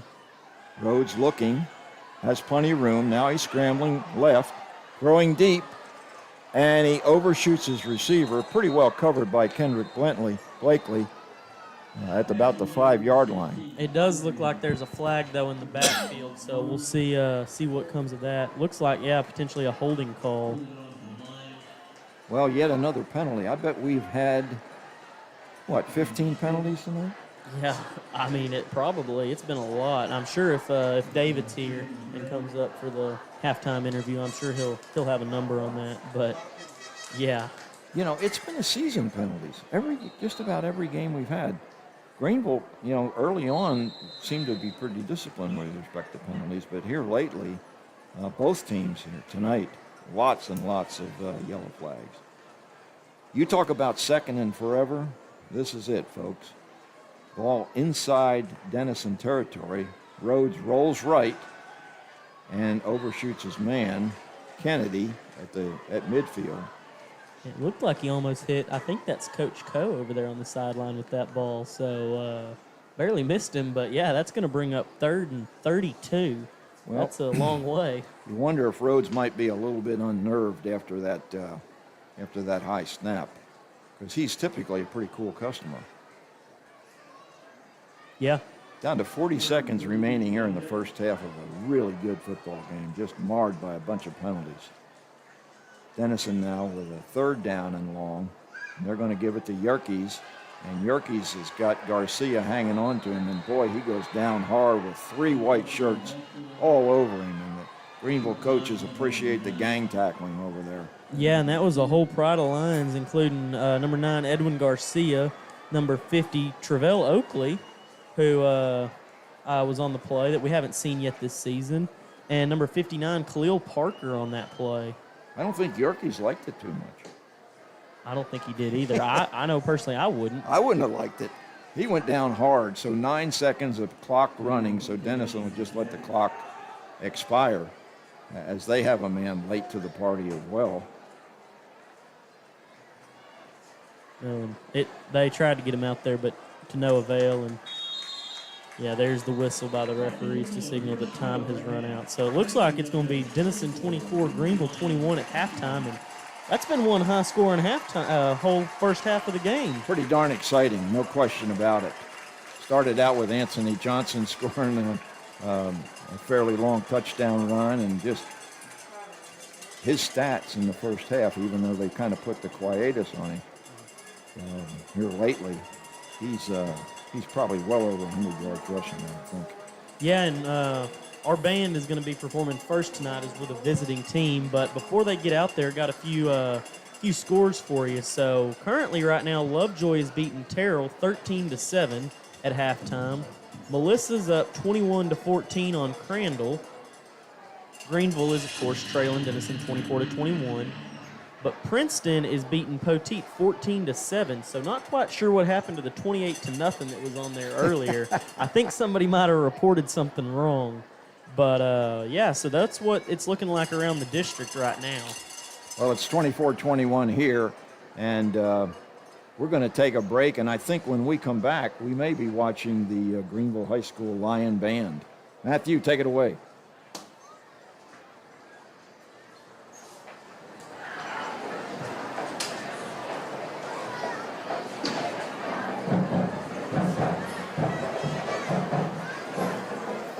Good evening, Denison Yellowjackets. The Greenville High School is proud to present the oldest drill team award, the award-winning Flaming Flashes. The Flashes are in the direction of Miss Heather Fraser and Miss Anna Strickland.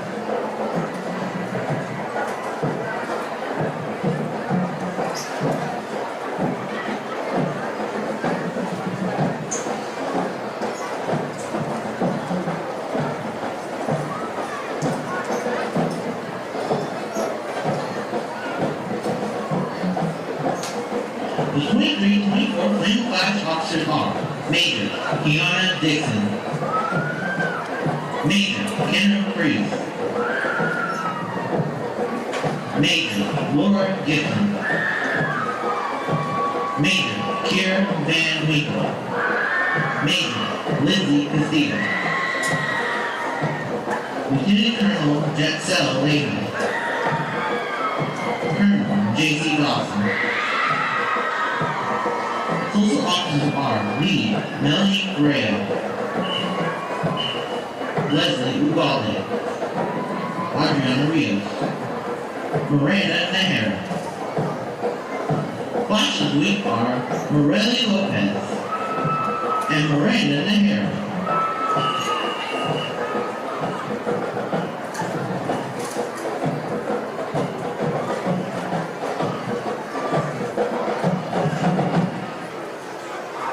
The Flashes will now perform a common routine to pit bulls filled this moment, played by the Line Pride Marching Band.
And now, 2023-2024 Lion Pride Marching Band, under the direction of Dr. Matt Conley and Assistant Director Mr. Luke Taylor, Percussion Director Mr. Trent McGee, and Color Guard Director Mr. A.J. White. Percussion instruction by Stephen Mann. I don't see, okay, they have color guard, I don't see. Bow Trent. Drum majors are Sebastian Gonzalez and Amy Guerrero. Color Guard Captain Abigail Pierce. The band section of the week is the trumpets.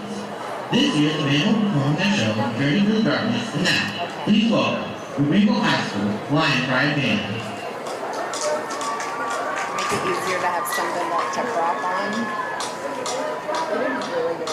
Like the simple, it looks really good. Yeah.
Greenville became the first municipally owned public power electric utility in Texas in 1891, when privately owned companies were only interested in serving large cities such as Dallas and Fort Worth. Greenville citizens took destiny into their own hands and began producing their own power. Today, more than 130 years later, GEUS continues to provide this vital service to our community. Public power has a long history nationwide of supplying electricity to communities when investor-owned utilities wouldn't or couldn't provide this crucial service. The nation's 2,000-plus community-owned utilities currently supply power to millions of people in 49 states and 5 U.S. territories. The communities range in size from being very small to the largest public power system, which is owned by citizens of Los Angeles, California.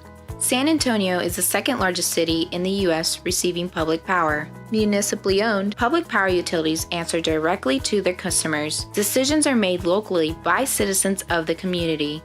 Because public power utilities are owned by their communities and are not motivated by profits, rates are typically lower than investor-owned utilities and reliability is higher. Public power utilities value providing local customer services such as local offices with pay centers. GEUS is a public power utility. That means your utility is community-owned and not-for-profit. GEUS is proud to be your local public power utility.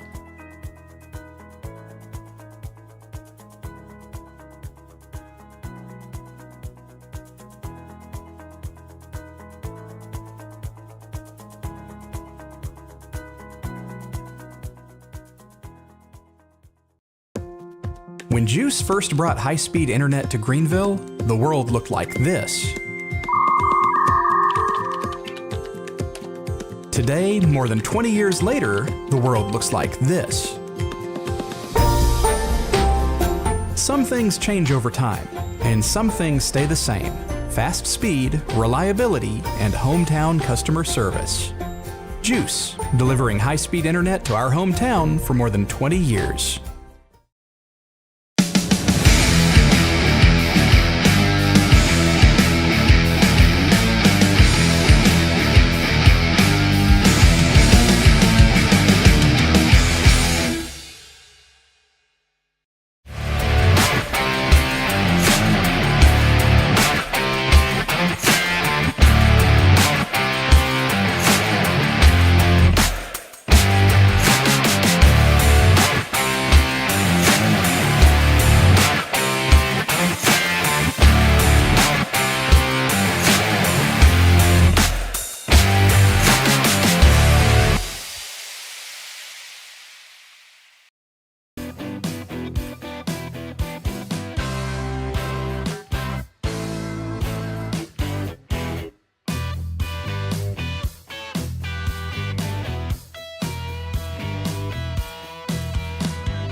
Well, it's homecoming here in Munson Stadium in Denison, Texas. And the football game stands score 24 Denison, 21 Greenville. And we got some awful pretty girls that being nominated in the homecoming court tonight. And Awful pretty. yeah, Seems like a kind of contradictory there, Bob. awfully pretty. That's what I meant to say. Anyway, they're good looking too. Oh, man. Right, Matthew? They're good looking. We got a heck of a football game. I was talking to David Claiborne down a minute ago when I was feeding my face. Claiborne said there were 16 penalties in the first half, 10 against Denison, 6 against the Lions. I got to believe that, there's a little bit of frustration maybe on both sides, expecting better from themselves. And Yeah, and I could see that and definitely understand where they're coming from. I mean, it started out as just a real slugfest, but it's kind of been more of a defensive slugfest real lately now. So both teams are going at it hard in the trenches, but not much change in the scoring. There have been a few mistakes by both offenses, and penalties are part of it. But it's been a really entertaining first half, and hopefully it'll be just as entertaining in the second half. Maybe Greenville will get a few more points than Denison and take home a W tonight. You got some scores, I think, from around the district? I do, yeah. So far in the district, a couple of them haven't changed since last time we talked to y'all, but what has changed is Lovejoy is still leading Terrell, but now it's by a score of 19-7 instead of 13-7. And Melissa has grown their lead against Crandall to 28-14 now, rather than I believe it was 21-14 before we went to halftime. So they've added 7 points on, and if Melissa can hold on to this, they'll improve to 4-0 on the season with one district win. So that'll be big for those boys. Well, and they're number one in the state, so that's not a big surprise.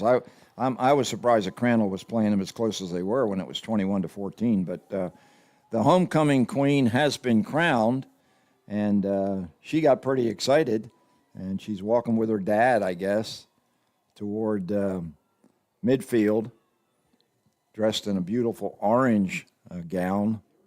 She takes the bouquet of yellow roses and poses for a picture with the crown, and pretty special. Looks like a fine young lady. Yeah, and as you see, Matthew's able to get it put up there on the screen for you. So that is your Denison Homecoming Queen 2023. Matthew was telling me at halftime that he set that camera outside, actually, and he's focused right on the screen, the big screen, which is a real great addition to a high school football stadium. And we've really enjoyed the press box tonight, which was built, as Bentley said earlier, about 2015 out of totally donations. A real community effort. But we really want to thank the folks that provided us with some food down there on the third floor, and it's pretty darn good. Yeah, it was. It was a cotton patch, actually, so it was pretty good to eat and everything, and that's always nice to have, and some good hospitality here by Denison, and definitely a great venue to call a football game from, and like we mentioned by the location of the stadium, great venue just to go and experience a football game at. So, I mean, kind of like in Greenville, there's a Whataburger just a stone's throw from here, which I'm sure will be covered up with people after the game. And then, but I mean, all in all, it's great position for the field right here at the edge of downtown Denison.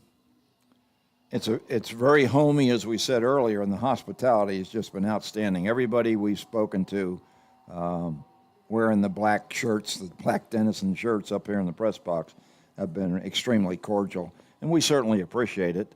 And we want to be able to extend that same level of hospitality when folks come to our stadium in Greenville, T.A. Cotton Ford. It's 24-21.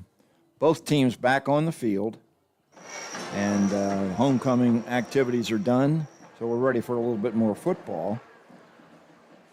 Yeah, and I was going to mention this before. I don't think I ended up getting it out, but the temperature at game time the first week it was 103.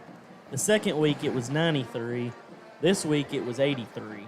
So it just keeps clicking down by 10 degrees. But right now, when we're about to start the second half, the temperature is 75 degrees. So it's dropped about 8 degrees, which is pretty nice. And I don't want to jinx us or anything, but I do feel like fall is starting to creep its way up into Texas. And I don't know about y'all, but I'm ready for it. I'm ready as well.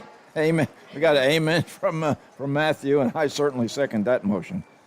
Clearly, the weather has the break that we had, and a little bit of rain. It wasn't what we were hoping for, but at least we got a little bit to kind of cool down the burn ban, and I'm sure it's not been removed, but at least things have gotten a little bit wet, and I'm sure the grass and the trees and the flowers were very appreciative, so thank you, God. So the Lions now are lining up for the kickoff. Reagan Goggins wears number 7. Reagan is a defensive back, but he doubles as a kicker, and he's not a big guy. He only weighs 140 pounds. He is a junior. Started out the season wearing number 16 or 19. Now he's wearing number 7. And deep for the Yellowjackets, Kenyon Kelly is standing at the 25. He took it 82 yards in the first half on the first kickoff. So maybe Goggins is not going to kick it his way. Maybe not, and I think that'd be pretty wise. I think he ought to kick it to one of the other guys over there. His last kick, of course, was an onside kick, and this one bounces, and it's going to be recovered, I thought, by the Lions, but somebody covered it for the Yellowjackets. Kendrick Blakely had a shot at that one and gave it a best effort, as did Aiden Lewis. It was a pop-over kick that just Denison let it bounce, and it very nearly turned into another onside recovery. Well, and that's one of the things there. Denison has played really well tonight, as the score shows. I mean, they're up by 3. Definitely still in reach for the Lions, but they've played well. But they've gotten a little sloppy, and I don't want to say lazy, but a little bit of, I'll say, a lack of hustle on some of these kickoff returns. Yeah, that could have been Curtin's bad way to start the second half for the Yellowjackets. But they're set up at their own 27-yard line. Fakes a handoff. And Rhodes is a little bit low to a wide-open Michael Kennedy, very close to midfield. And I'm just glad he was a little low, because if he'd hit him in his hands, he would have – I don't think there was anybody who would have stopped him. Yeah, as we said earlier, the Greenville defensive secondary has been playing pretty well, but Kennedy was running wide open that time. They're going to split 2 receivers to the left. Kennedy, I think, is one of them, maybe Crowley. Handoff. And Aliman's got good yardage, and he bulls his way past Enriquez and Aiden Lewis for a Yellowjacket first down. Yeah, and Lewis threw him out of bounds there, but not before, like Bob said, a big gain there. So great play by on both sides of the ball. Just wish the Lions could have gotten to it a little bit quicker. Really good offensive line for the Yellowjackets, and they've pretty much controlled things for most of this game. Rhodes takes a snap, hands to Aliman. Aliman trying to go wide left, and he's breaking tackles and picks up what appears to be another first down. Yeah, luckily, though, ultimately he was taken down by number 33, Jonathan Sampson, on the play. So gained, looks to be about 10 yards, but could have been a whole lot more, as he looked like 2 tackles and almost got away from Sampson, but luckily did not. He's really sneaky fast, as he got the corner turned that time, and I didn't think he was going to be able to. The Lions were all over him. First down, Aliman gets it again, and he's moving forward for what appears to be yet another Yellowjacket first down. We'll see where they spot the ball. Well, it looks like they're going to call it 2nd down and 1, which, we'll take it.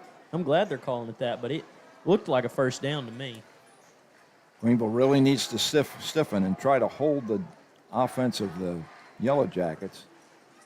Aliman once again breaks a tackle on the far side by Garcia, and he's going to move the chains. Well, and he took off, and he saw Kendrick Blakely there to make the play, but what he didn't see was Khalil Parker step over in front of him at the last second, and, well, he ran into Parker and looked almost like he ran into a brick wall there for a second. I mean, Parker just stepped over in front of him and there was no running over Parker like he has been some of the DBs for Greenville. He pretty much was stopped in his tracks. Yeah, and he came out of the game and takes his helmet off, replaced by Grant Yerkes. Both these guys are sneaky quick. They look to be about the same size. They're not super big. But, boy, the holes they've been given by that offensive line there tonight are amazing. And there goes Yerkes. And Yerkes this time picks up maybe about 7 yards. They're just Lions are just not able to slow the progress of this Yellow Jacket offense. Yeah, and, it is something that we've seen a little different for the Lions, running 2 defensive tackles so far. Rhodes is going to take the snap this time. Let's see if he hands it off now. He's looking to throw. Gets a little bit of pressure. Gets the ball out, but it's dropped by Crowley. No gain that time. It'll bring up a 3rd and 5 for the Yellow Jackets, right through the wickets of Jaden Crowley on that pass. Pretty good throw by Rhodes.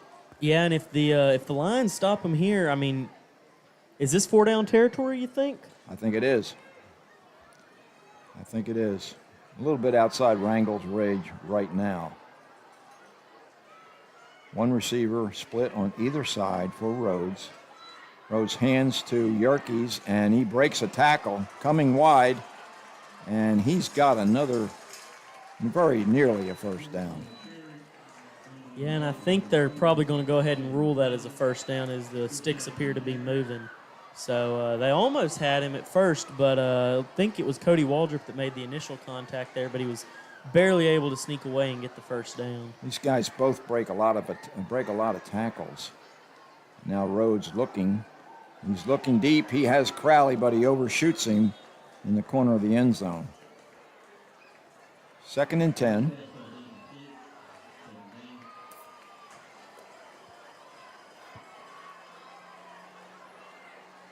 Too much mustard on the throw.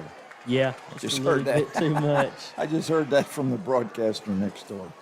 Too much mustard on that throw. I like it. All right, 2nd and 10 for the Yellow Jackets. 9:06 remaining here in the 3rd quarter. Denison leads Greenville 24-21. Junior Ty Rhodes at the controls. Hands off, and this time Khalil Parker has Aliman wrapped up once again in the backfield. And again, there is no escaping the grasp of Parker. When he gets to you, you're going down. Yeah, he's beating his man. He's opposite Mason Mandrell, and Mandrell's having a rough time tonight. Khalil Parker's had several tackles for loss tonight. Well, we Lions. don't have the exact number right, but I think he's probably up to 6 or 7 tackles and a sack tonight. And they moved the H-back over to help out blocking, and there goes the running back, Aliman, and this time the Lions stiffen, and it's going to bring up a 4th down. So interesting decision here, and Rangel's coming onto the field to attempt another field goal. Yeah, and this is pretty far out. It looks like this be a 45 or 44-yarder? 34. 34-yarder, excuse me. 34-yard. Rangel's definitely got the leg. He's been a little erratic tonight with his kickoffs and his punts both, so we'll see if he's able to convert out of the hold of Rhodes. Bad snap, but Rhodes does a good job of getting a hold of it. I think it may be wide. Yeah, it's wide to the right. So that's a break for the Lions. The defense stiffens. Rangel probably because of the bad snap, Rhodes wasn't able to get it down as good as he would have hoped, and Rangel was not able to convert. So the Lions will take over on downs. Yeah, and so it's looking good. Like you said, Lions taking over on downs. So 24-21, Denison leading. But the Lions are going to have the ball here with 7 minutes and 49 seconds left to go in the quarter, starting on their own 17-yard line. So they've got about 67 yards to go. And, they got quite a bit. Well, more after than that. after the misfield, the ball is going to be placed at the 20-yard line, which is part of the new rules. So the Lions have 80 yards to go, and hopefully they'll get something going. Here's a good start for Greg Washington as he picks up about 4 yards, loses his hat. No, that's one of the Denison players. It was number 44, Josh Turner, losing his helmet there, and he's going to trot off the field for a snap, but looks like there's an injured player on the field. That might be Kenyon Kelly. I think it is, number 6, Kenyon Kelly. Holding his back. We'll take a 30-second break and come back to check on his condition. Matthew?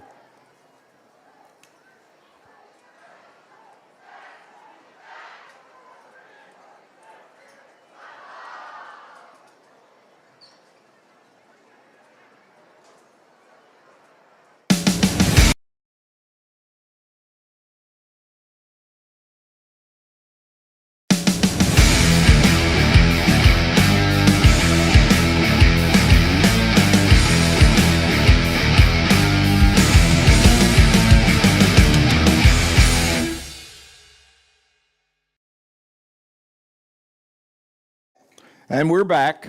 Kelly is up on his feet, so it was just maybe a little knock the wind out of him. Who knows? But he is back up and looking good, ready to get back in there. So the Lions have second. We'll call it 7. Johnson now in a little bit of trouble. He faked the handoff. He was riding Washington, and boy, 3 or 4 black-shirted Yellowjackets treated Johnson pretty roughly there. Yeah, and it looks like that might be a loss of a yard or two, so probably going to bring him back to about the 3rd and 8, maybe 3rd and 7. Looks like the official calling on that is that it was just no gain. Yeah, Johnson was able to just, again, once he bowled his way forward, despite 3 guys hanging on him. 3rd and 7, Johnson dropped straight back and just not on the same page with Fifield that time. Fifield hooked up, and Johnson thought he was going deep. Another punting formation for the Lions deep in their own territory. Edwin Garcia will do the chores for Greenville. Been an adventure in punt formation tonight for the Lions. Already had 1 snap be high and result in a block kick and a fumble recovery for a touchdown. Low snap this time. Garcia does a good job handling it. Gets the kick away. It's fielded at the 40-yard line. And that's Kelly back in the game. There is a penalty on the play. That could be a block in the back or a holding call against the Jackets, but that's Kelly is stopped just beyond midfield.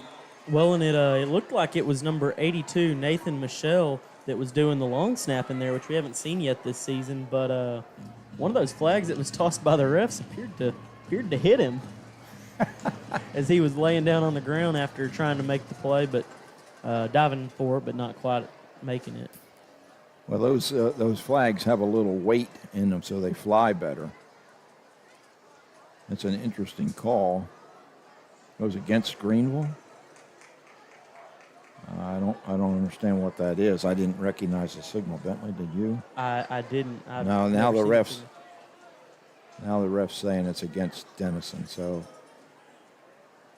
first error by our head official tonight, and he's been busy for sure. It's a 15-yard walk-off against the Yellowjackets, and moves the ball back to the 35-yard line, which is about where he got it.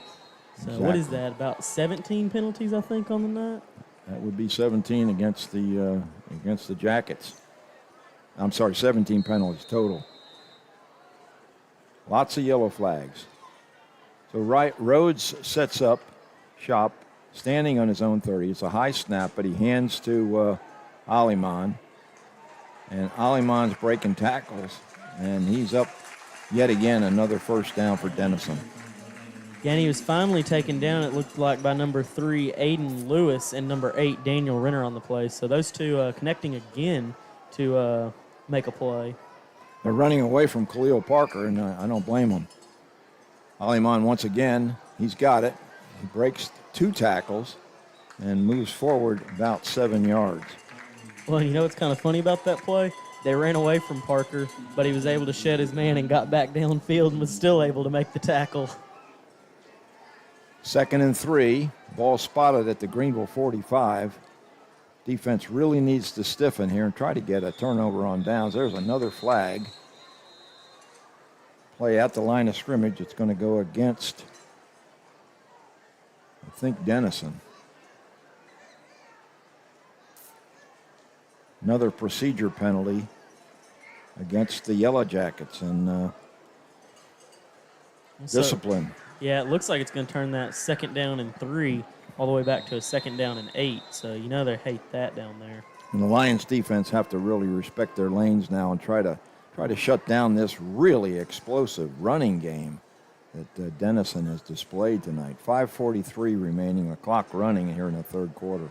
The Lions trail by 3, 24-21. This junior quarterback is really a cool customer. High snap. He recovers, but he's not able to do it. Then he fumbled the ball, and the Lions have it. It's Jamorian Hamilton who picks up the loose ball, and he's down to the 10-yard line, or very close to the 10-yard line. The sophomore safety with a huge play. Well, yeah, and that was an excellent play as he was initially hit by number 9, Edwin Garcia on the play, but quickly 2 of his line teammates hit him also, and finally the third one caused the ball to pop up in the air, and next thing you know, Hamilton's got it and gets it all the way back to the 10 and gives the line some excellent field position. Yeah, the ball's going to be spotted at the 14-yard line as the Lions come back on the field with their offense. This is a huge break for the Lions. They really need to take advantage. Anthony Johnson fakes to Washington, keeps it himself, and I think he'd have been better off if he'd have just cut back to the right, but he tries to take it outside. Still picks up pretty good yardage. We'll give him 3.5 on that one. 2nd, and we'll call it 7. One receiver left, 2 receivers right. Byfield's in the slot. Johnson with the keeper again. Sidesteps one tackler. Cuts back inside. Again, picks up about 3 or 4 yards. Yeah, and again we see Johnson doing it with his legs, and that's really, they haven't been able to stop it down here in the red zone very well, so it's a pretty smart play for him. But I kind of think we might see a pass here, being that it's 3rd down and 4. Byfield switches over to the slot on the left side with Isaiah Williams, Dadrian Payton out to the right. Johnson once again keeps it, and he's going to be thrown backwards. That might be a loss. Lions might have gone to the well one time too many. Yeah, and I think you're right. I think it is going to be a loss. And here's an interesting situation. They're in field goal range, but I wasn't sure they were going to go for a field goal, but it looks like they're bringing the kicking team on.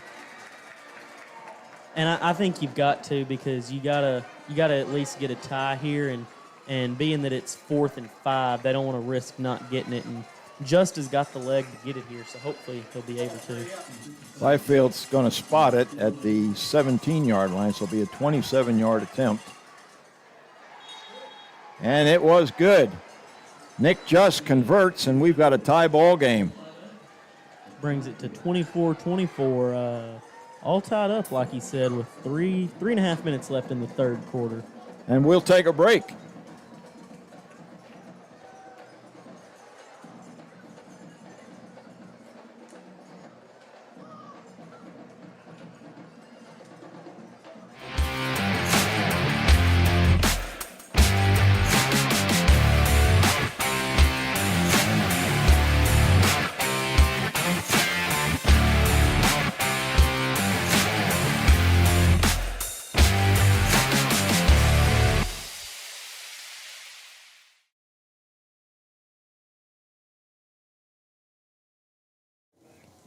Hi, we are back. Bob Muty and Bentley Love. Matthew Middleton at the controls. Lions get a huge break, but cannot put 7 on the board, but they do end up with a successful field goal attempt by Nick Just. And correct me if I'm wrong, Bentley, is that Nick's first field goal of the year? I think it might be. Yeah, I think it is. It's a big one. Knots the score at 24, and Reagan Goggins now will handle the kickoff chores for the Lions. See if he goes deep or goes to the popover kick. And it is a popover. going to come down. Two Yellowjackets take it at the 24-yard line. And this time the Lions do a pretty decent job. I think Noah Davenport might have been on that tackle. Yeah, it looked like a combined effort between Noah Davenport and Tyler Trexel, number 15. So some good teamwork by the Lions there to stop them at about the 36, it looks like. Yeah, much better kickoff coverage that time. And with those popover kicks, you got to get down there quick and get a hold of those guys before they can get their engines moving. 3:27 remaining now. Yellow Jackets will take over, as Bentley said, at their own 36-yard line. Two receivers right, one to the left. And off once again. It's Aliman, and he is dragging a receiver or dragging a tackler beyond first down sticks. Yeah, so that looks like it was number 9, Edwin Garcia, who appears to be hurt on the field. He might have got a heel in the stomach on that one. Well, it kind of looked like, he just got run right over there. Well, the Yellow Jackets have converted with a quick first down run by Jack Aliman. And with 3:18 remaining, we're going to take a break along with the injured player.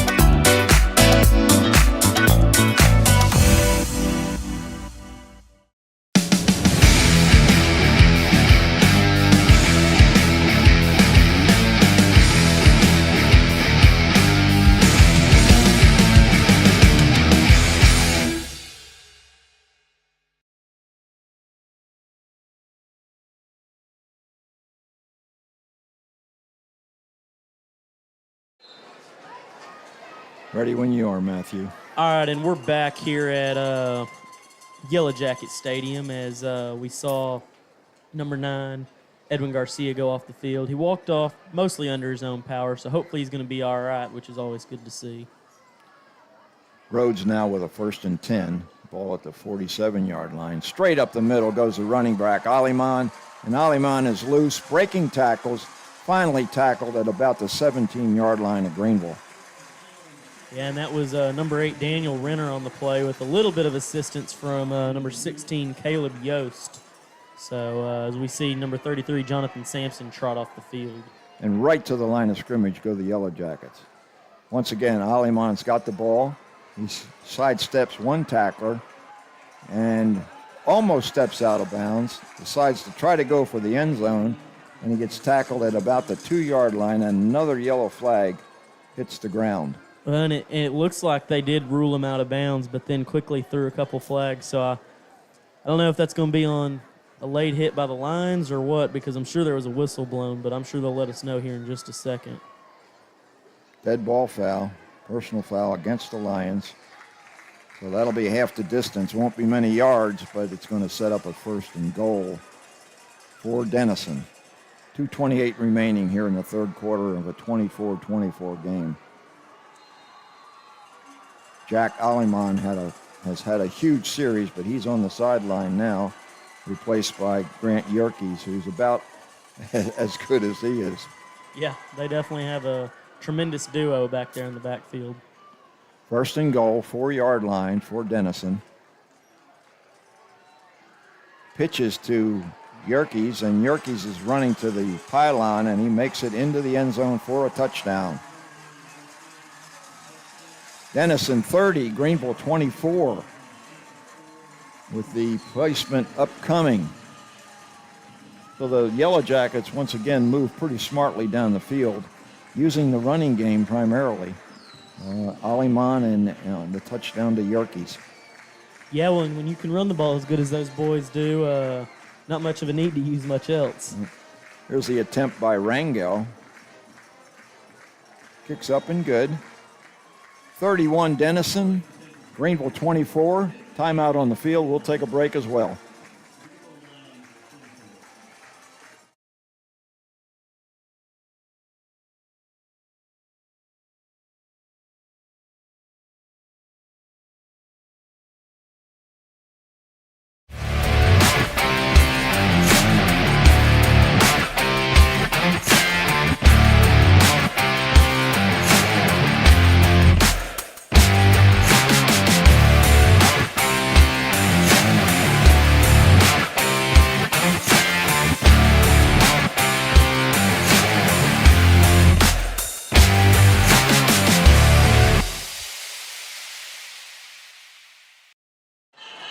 Hi, we're back at Munson Stadium. Yellowjackets just put up their 4th touchdown of the night. This time, Grant Yerkes does the honors for the black-shirted Denison Yellowjackets. Makes the score 31-24. Yellowjacket offense has clearly been much more effective here in the second half than the Greenville offense. Yeah, they've each had one drive. Well, Yellowjackets had 2 drives, I suppose. But one of them, the Lions defense did pretty well on the first time. Rangel kicks now. Ball is going deep. Isaiah Williams calls for a fair catch at the 2-yard line. Well, that'll bring it out to the 25-yard line. New rules state that if you call for a fair catch anywhere, the ball's going to be spotted at the 25-yard line. Lions really need to get something going, and I don't think Anthony Johnson's going to be able to sustain the first half numbers that he had because the Yellowjackets they're keying on him. Yeah, and I really think they're going to have to turn to his arm here, and they're going to have to figure out a way to get the likes of Peyton and Fifield involved on this drive for sure, and probably drives in the future, at least to open that running game back up. Well, Michelle is spit wide left. Johnson's got some room up the middle this time, so I've spoken too soon. Anthony Johnson runs for first down yardage. Well, I was about to say, maybe we don't know quite as much as we think we do because it looked like they were going to need to throw it there, but Johnson ran for 10 yards with virtually no issue at all. He's in the backfield with Greg Washington. 3 receivers are to the right. Nathan Michelle split left. Johnson looking downfield. Now he scrambles to his right, finds his man, and Peyton can hang on. In and out of the hands of Dadrian Peyton right at midfield. Yeah, and that's a tough one to watch. I mean, it hit him right in the hands and just kind of bounced out. But, I think on this next time they go to him, I'm sure he'll hang on to it and probably have a pretty big gain because Peyton's got the speed to outrun just about anybody. And he's had a big night. Just couldn't hang on to that one. Pretty good throw by Johnson under pressure. Johnson tries to keep it this time. That time he should have given it to Washington because Washington looked like he had some room.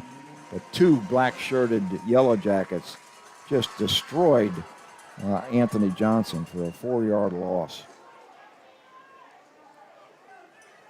3rd and 14 for Greenville. Ball is spotted at the 33-yard line of the Lions. Big play right here. Johnson drops back. Now scrambling. Now he ran past the line of scrimmage and then he backed off so that he could throw the ball, and this time he delivers too low for his wide receiver. Yeah, and it looked like the target there was number 4, Isaiah Williams, and he almost got him, but just a little bit too low.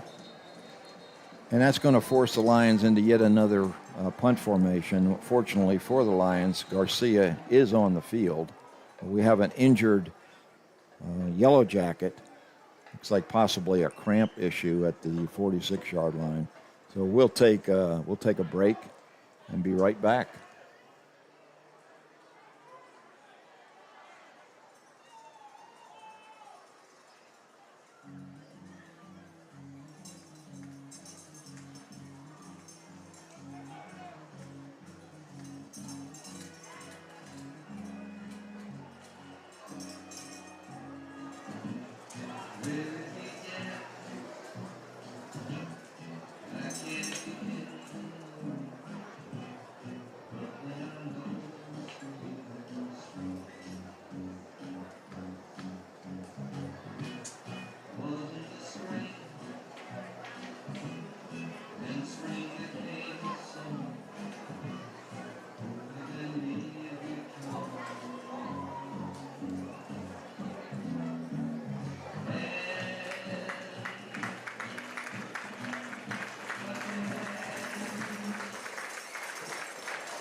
All right, Bob Mutey and Bentley Love back here at Munson Stadium.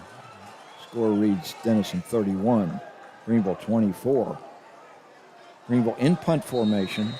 Edwin Garcia standing in his own 17-yard line.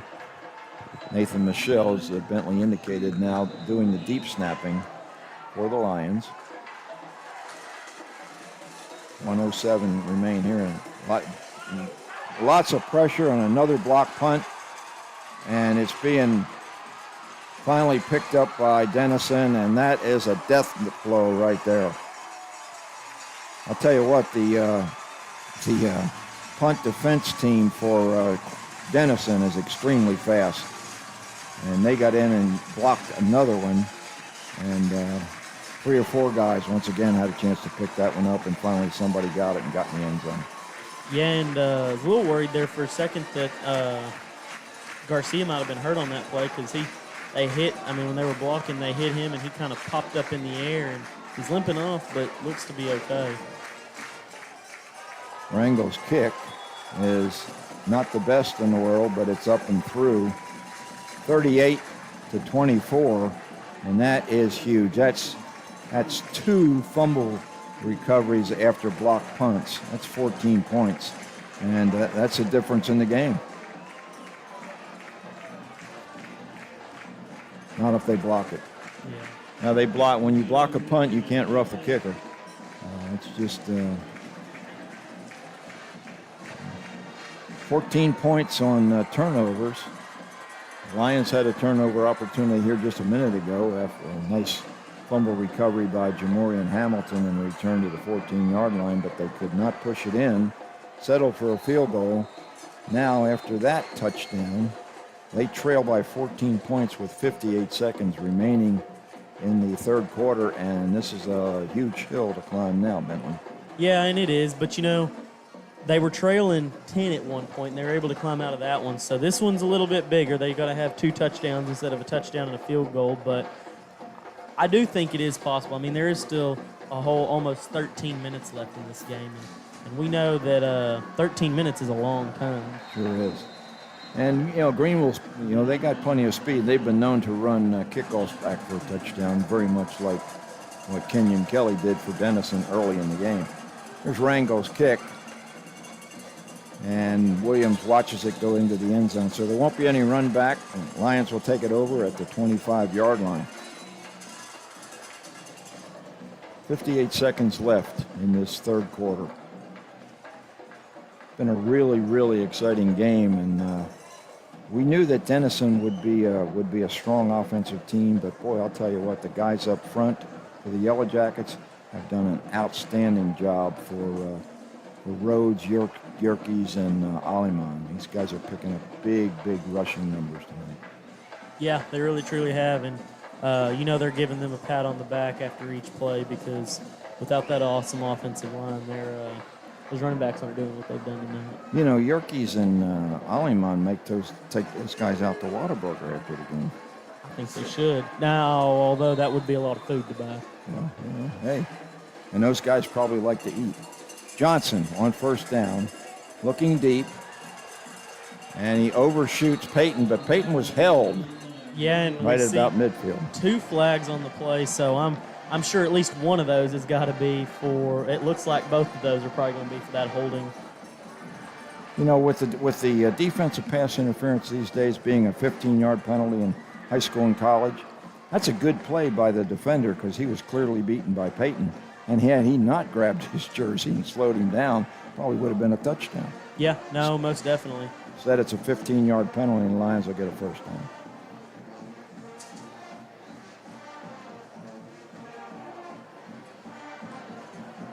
So that'll bring the ball up to the 40-yard line for the Lions. We'll take yards anywhere we can get them, but we just got to get some points, Bentley. Yeah, and you need yards to get the points, but if he hadn't held him there, he might would have caught that and ran it all the way. Much tighter formation this time. Only single receivers split out. Johnson drops straight back. He's looking deep once again, and he overshoots Payton on that one. Actually, that's Isaiah Williams. Again, could have put a little bit more air under that one. He could have, yeah, and there was a little bit of wrestling going on between Williams and his defender, but ultimately no call on the play, and just needed a little bit more air under it, and needed Williams to be just a hair faster on that one. Fifield comes into the game. switches places with Caleb Hale. 17 seconds remain on the play clock, 43 on the game clock here in the third quarter, and it looks like there's a stoppage on the referees. He wants to talk to the head linesman. Well, and, the referees have got to do what they see what they feel like they need to do, but this might be the most stoppage of plays I've seen called by a referee in a high school game. Yeah, he's talking to a coach on the sideline. I presume that's Coach Whitson. Not necessarily a heated conversation, but now he's going to go over and talk to the band, I think. So maybe Coach Jackson is still upset with the fact that there's some kind of distraction going on over there on the where the band is, it's affecting the play calling probably of Greenville. Yeah, I can imagine that's what it is, and I can't. I'm not going to say they do it on purpose necessarily, but I can't help but wonder if that might be a little bit of their plan, putting them right behind the coaches. And Denison has a couple of coaches on the Greenville side of the field. I don't understand that at all. Here's the first down run. Yeah. They are? Yeah. Oh, wow. All right, I misspoke. Those are Greenville coaches wearing black shirts. Okay. After the first down run, we'll call it 2nd and 7 for Greenville. Dropping back is Johnson. He's sprinting to his left now, running for his life, and he'll end up picking up a couple of yards, but there's 5 black shirts right there greeting Anthony Johnson. He's done a good job of scrambling tonight, but even with those long strides, he's not able to outrun the quick defenders from the Yellowjackets. Yeah. And that's end of the third quarter. So Bentley will take a break and come back with the start of the fourth quarter. Here at Munson Stadium, Denison leads Greenville 38-24. We'll be back shortly.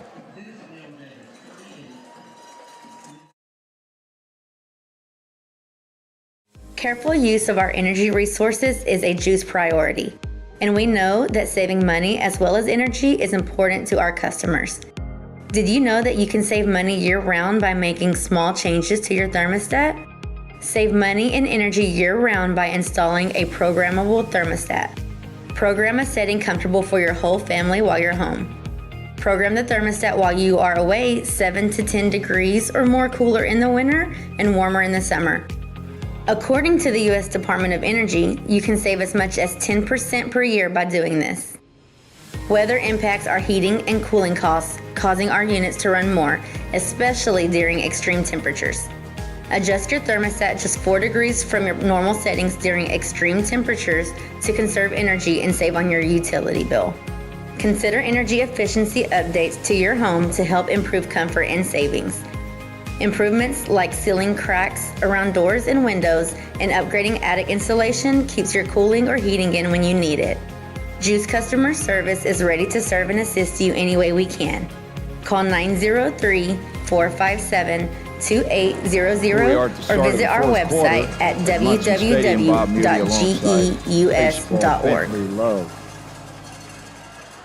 Lions with a big down here. Under pressure is Johnson. He gets it to Peyton, and Peyton does a good job before he loses his helmet. He's up very close to first down yardage. There is another penalty on the play.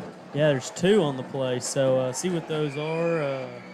Hopefully they're not both against the Lions. Hopefully they're canceling each other out or both against Denison.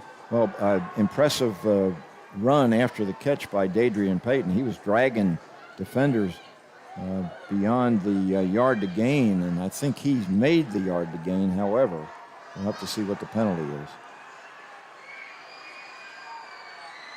It's offsides against Denison is declined. Face mask. Face mask penalty against Denison is accepted. So the first down reception by Peyton stands, and they tack on 15 yards. So the Lions now set up shop at the Denison 33-yard line. Peyton split out to the left, Johnson keeps after faking to Washington. Johnson's loose. He's down to the 5, and he is tackled through the hole and into the end zone for a Greenville score. And that's really what we need to see, because that brings the Lions within 8 points. Hopefully this will be within 7 here in just a second with almost a whole quarter to go. 11:30 remaining, and that time the Greenville offensive line did a great job up front. Jet Fifield waiting for the snap. He gets it down. The kick is up by Just, and it's good. Nick Just converts once again. He's a pretty steady kicker, and the Lions now trail by just 7 with a whole lot of time left in this one. Yeah, and that's good to see. And you know, Bob, I know there's a lot of time left and everything, but if the Lions defense goes out there and they put a stop up and they get the ball back and they go down there and they score, do you go for 2 or do you kick the extra point? Wow. Wow. No.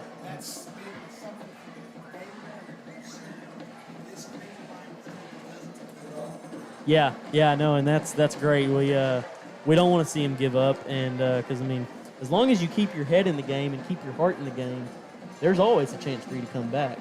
Yeah, Matthew Middleton just took the words right out of my mouth, because the Lions, you know, after giving up yet another block punt fumble recovery touchdown, second one of the game, I mean, they could have folded their tent real easily, and they didn't. And now they're back in this one, and they'll be kicking off to the Yellowjackets and putting their defensive 11 back on the field, maybe with some extra motivation to slow down the guys in black. Well, in most teams, that's just a real crusher to give up 2 blocked punts and give up a run back for a touchdown too. Have 3 special teams touchdowns scored against you. That's a crusher, but the Lions have been continuing to not let it phase them. All right, Goggins is going to take care of the kicking duties for Greenville. The junior takes a short approach, and it's a pop-over kick, and this time it's caught by one of the Yellowjackets at the 40-yard line, so they weren't going to let that one bounce on the turf this time.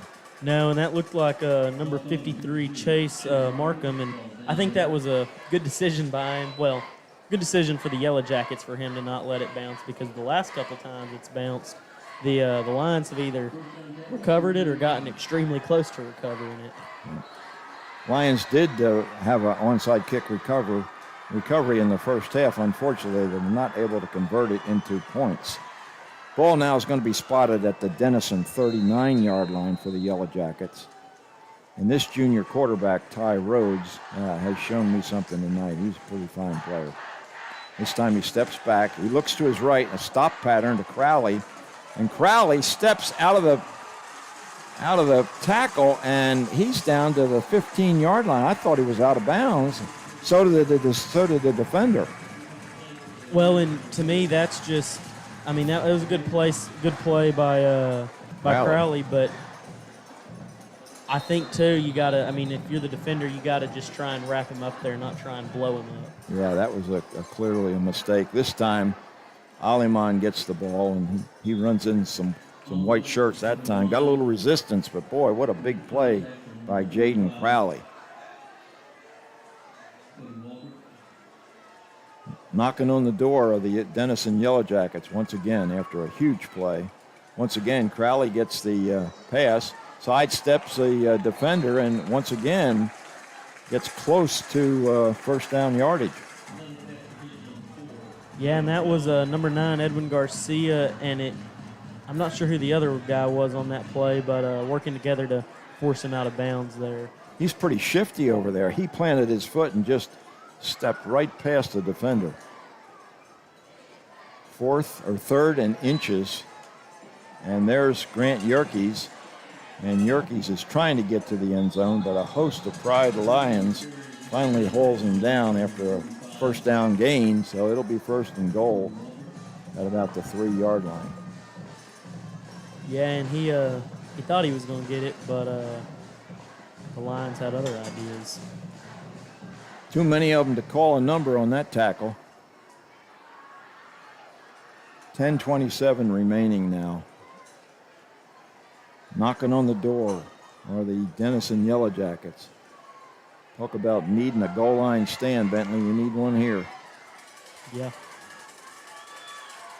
Grant Yerkes takes the handoff, and he busts into the end zone for a Denison touchdown.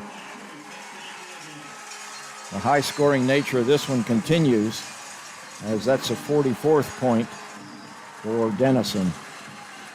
And with an extra point, they will increase their lead back up to 14 with a little over 10 minutes remaining here in the game. Different holder this time. Kennedy's in there to hold rather than Rhodes. And very nearly blocked by Goggins, but the kick is up and good. Denison 45, Greenville 31. Well, and this time it looked like Denison was ready for that kick because they had somebody already on the roof ready to retrieve the ball. So it almost bounced over the back of the wall and off the back of the building, but did not, in fact. Wow, this has been something, and I'll tell you what, Jaden Crowley he might have saved Denison's bacon with that run after the catch. Yeah. I mean, the pass was only about a 7-yard stop pattern, but he just sidestepped a receiver, and everybody thought the play was over, and he took it down the sidelines about another 40 yards. Leads to a Denison touchdown. 45-31, and again is a score, and the Lions again have to answer with a touchdown or two of their own to get back into this one. Yeah, and I mean, they like you said, they're down by 2 touchdowns, but I do think there's enough time for them to get back in it. I mean, there's a lot of time left, being 10:08 left on the clock. Yeah, the way this game's going. Yeah. A lot can happen in 10:08. What do we see, 45 points in the first quarter or something? Here's senior Matthew Rangel. He kicks it deep this time. It's going to come down at about the 5 and bound out of bounds. So that'll be a penalty. Bitter kick that time by Rangel, but it results in a procedure penalty as it goes out of bounds at the 5. Well, the Lions will set it up at the 30-yard line. Once again, good field position to start. Just have to sustain something and get points on the board as quickly as they can, don't they? Yeah, they don't need any real long drives here. They need to go down and score quick, and then their defense to stand strong, and then maybe take some time scoring the second time. But they need to make sure that there's enough time left on the clock for them to score a second time after this drive. And it's doable for sure, but it's going to be a little bit of a tough task. Well, the offense comes smartly, got back onto the field. They're looking very confident, and Nick Just says, hey, we're supposed to have this on the 30-yard line. The ref says, oh, you're right. So he walks it down to the 30, and Nick's ready to snap it to Anthony Johnson. Johnson has Washington. Washington hasn't been used very much. And right off the bat, we've got a penalty, and I think that's probably going to go against the Lions for procedure. And that's a discipline issue, and that's something that really sticks, I think, in Coach Jackson's craw. Yeah, and that's something that I just keep hoping and keep thinking that we'll see that change throughout the season, see them get better about that. I wonder if that might have been one of the wide receivers that jumped. Whatever it is, 1st and 15. Johnson looks right, throws deep. He's got a man wide open and overshoots him. Wow. Boy, somebody broke a coverage there for Denison, but Johnson just couldn't get the ball to. Is that Peyton again? It is Peyton. Yeah, and it was a Over perfect storm, but just a little bit went wrong. Over the wrong shoulder. 2nd and 15. Now Johnson's going to keep it on a scramble. Makes a nice cut to get back up to the original line of scrimmage because that's going to leave a 3rd and long. Boy, what could have been, huh? Yeah, no, if he'd managed to catch that, I can only imagine that he would have ended up in the end zone. Oh, yeah. I mean, there was nobody within 15 feet of him or 15 yards of him. So a tough situation now for the Greenville offense with 3rd and 11 now. And you think this might be a forcible four-down territory, Bentley? It might be. It might have to be. Johnson's under pressure. He's running now. and probably ill-advised. I mean, he picked up some yardage, but he needed 11, and there was no way he was going to get that many. Yeah, he got 4 on the play, so 4th and 7, and it looks like they're going to stay out there, and I think they have to with under 9 minutes left to go.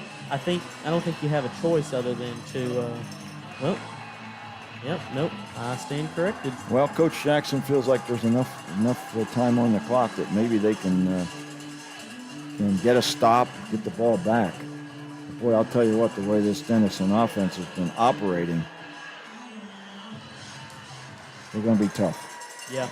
Edwin Garcia, and he's forced into a bad kick, and wow, it goes out of bounds. It would have been almost as good to go for it on 4th down. They'd have been about the same place. So that's just the pressure of the Denison defense in that special team situation.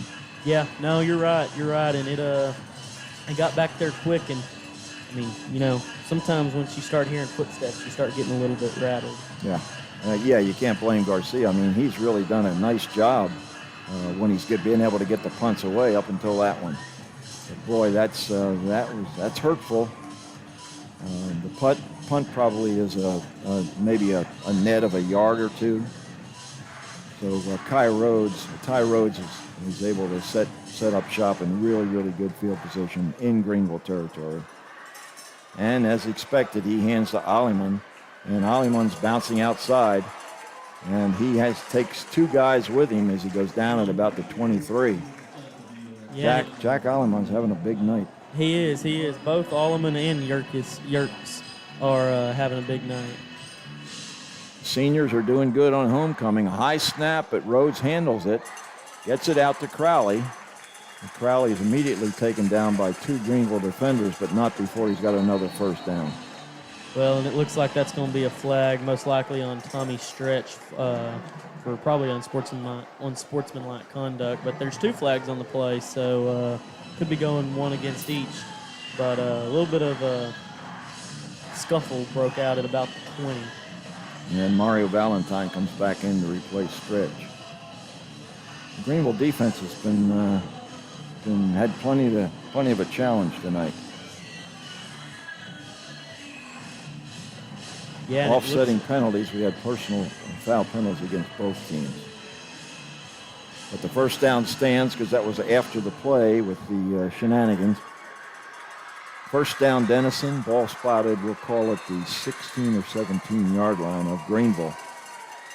Denison trying to put this one away with a touchdown here in the 4th quarter. They already lead 45-31 over the Lions in a high-scoring contest here in Denison.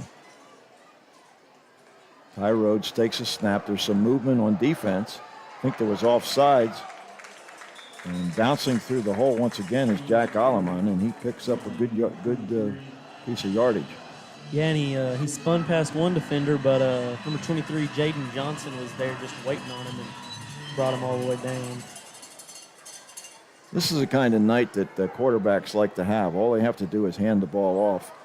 And that time, Alleman gets the handoff, and he spins forward for yet another Yellowjacket 1st down. But Ty Rhodes, he's just pretty much just takes a snap and says, hey, here Jack, here Grant, you guys take over. The guys up front are opening big holes. Have fun. Yeah. And they are. He's been a bit of a professional game manager today so far. Which there's nothing wrong with that. It's worked well for him. Yeah, he hasn't had to do much except when he's gotten a bad snap. Gets a good one this time, and Aliman has it. And Aliman dives into the end zone for a Denison touchdown.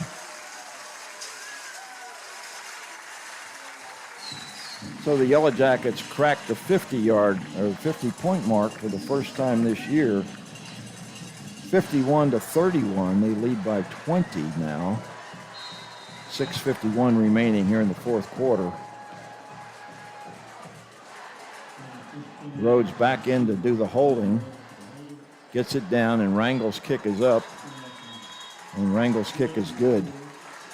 Denison 52, Greenville 31. We'll be right back after messages from GEUS.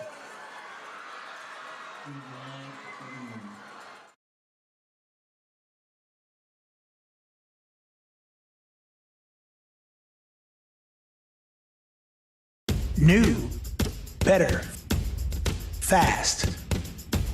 The same excellent reliability and hometown service you've always counted on, now with faster speeds. Whether it is streaming, gaming, surfing the web, or working from home, GEUS is connecting you to the world. Sign up today at GEUS.org or by calling 903-457-2800. Hey, we're back. It's Bentley Love and Bob Muty. Very entertaining game. Unfortunately for the Lions, they trail by 21 here in the fourth quarter as the Denison Yellowjackets have put up 52 on the Greenville Lions. Not all against the defense. They scored twice on block, punt, fumble recoveries and an 82-yard kickoff return on the initial return of the game by Kendra Kelly. And those three special team scores are part of the reason the Lions are behind. Here's Rangel's kick. It's a low kick. Lions cover it about the 29-yard line. Went off the hands of somebody there on the front line for Greenville. Yeah, it looked like it went off the hands of number 47, Caden Waters, but luckily I think that was number 25, Greg Washington maybe, that jumped on that ball, or I think that's who it was. It was an alert play because that ball was rolling free and there was a lot of people around it. So the Lions maintain possession. You see big Richard Medina is playing at the left tackle spot now for the Greenville offense. They've got some changes in that offensive line. Handoff this time to Washington, and Washington's trying to go straight ahead. Gets a couple of yards. Clock running, 6:40 remaining here in the ball game. Denison Yellowjackets. Pretty tough team, Bentley. Yeah, they are, and I mean, it's been a good game, good, well fought fight, no doubt, but they've just been the better team thus far. 2nd and 6. Washington again takes a handoff and a good ankle tackle by one of the interior linemen for Denison. Washington picks up 2. 3rd and 5. Maybe Washington's going to get the bulk of the carries now for the rest of this game, Whitney Bentley. That's the first time he's had 2 consecutive carries in quite a while. 3rd and 5 for Greenville. Fakes to Washington this time, and Johnson keeps it, and boy, what a great tackle that time. Is that Kelly? I believe it is. Kenyon Kelly with a really, really good defensive play. It's going to bring up a 4th and 3. Lions going to go for it. No choice but to go for it in this situation. Fakes to Washington. Here comes Johnson, and Johnson bowls his way for a first down. Good effort that time by the senior quarterback to keep things moving for the Greenville offense. Yeah, and a great play, like you said. So hopefully they'll be able to keep it moving down the field. They need to get something though where they can stop the clock. Throw to the edge. And here it comes. Johnson's back. And now he fumbled the ball, and I think the Lions or the Yellowjackets have recovered it. And it's Kenyon Kelly. He's all over the field.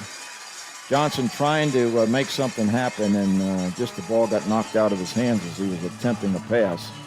And the Yellowjackets recover.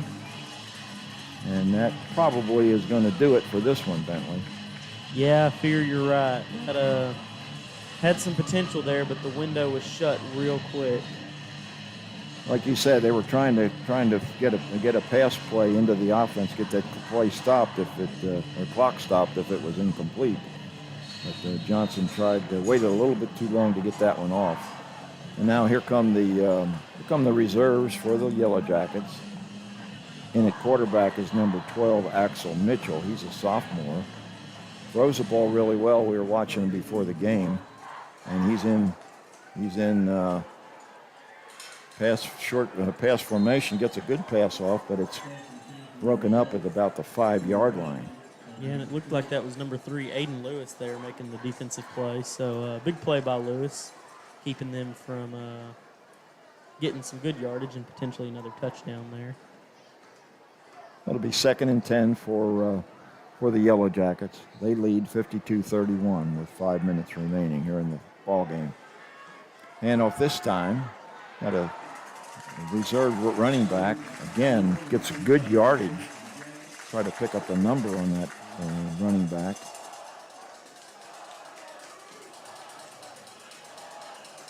Looks like number 36. No? I don't know, 36. 35.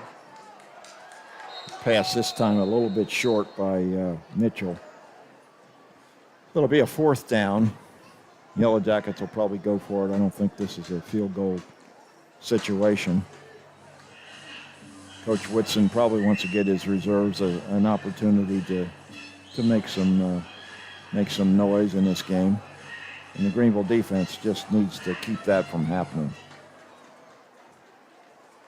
Mitchell and the Lions, I think that might have been Travell Oakley, maybe, that got a little bit over anxious. That's what it looked like. And that's a free 1st down for Denison. Yeah. Again, that's where the discipline comes right back, and that one really hurt because they had the potential to get a turnover on down. So Oakley will have to shake that one off. Mitchell now in shotgun formation. Hands off, and the Lions have this guy trapped in the backfield for a loss. He manages to get up for a gain. Yeah, and that was number 35, Gilmore, on the play there. Gilmore is a senior, so he's playing behind a couple of his classmates, Yerkes and Aliman. But I'll tell you what, when you play behind these linemen that Denison has, both first and second teamers, they're pretty darn good. And there's a great hit. Is that Parker once again? Yeah, and he just kind of dove at him and hit him right about in the chest, and there wasn't really much to do to block Parker there. Khalil Parker just really playing his heart out tonight. He's had several tackles for loss, and that time he really put the hurt on Gilmore. It'll be a 3rd down and 9, and the clock continues to run. Both teams have full complements of timeouts, but I don't see any timeouts being called unless the Lions get the ball back. Trying to get a turnover on downs, the Greenville defense, led by defensive end Khalil Parker. Axel Mitchell takes a snap, drops back, looking for a man, and the receiver cuts inside the defender and catches the pass for a Denison touchdown. That's really nice work that time by Darian Vaughn. Yeah, and that was really just a nice little, I guess you could almost say, stutter step by the receiver, and then, like you said, cutting back to the right and inside, and there wasn't really much the Lions could do to stop that.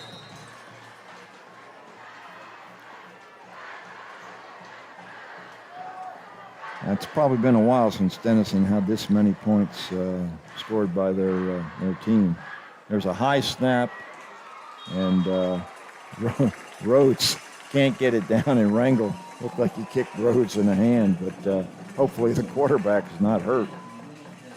He's holding his arm a little bit, but the kick never gets off the ground, so the score stands 59-31.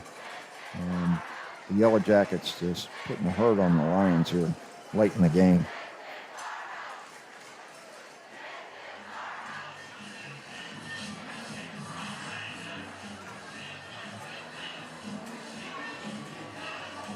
Okay, just a little less than 3 minutes left, Bentley, in this one.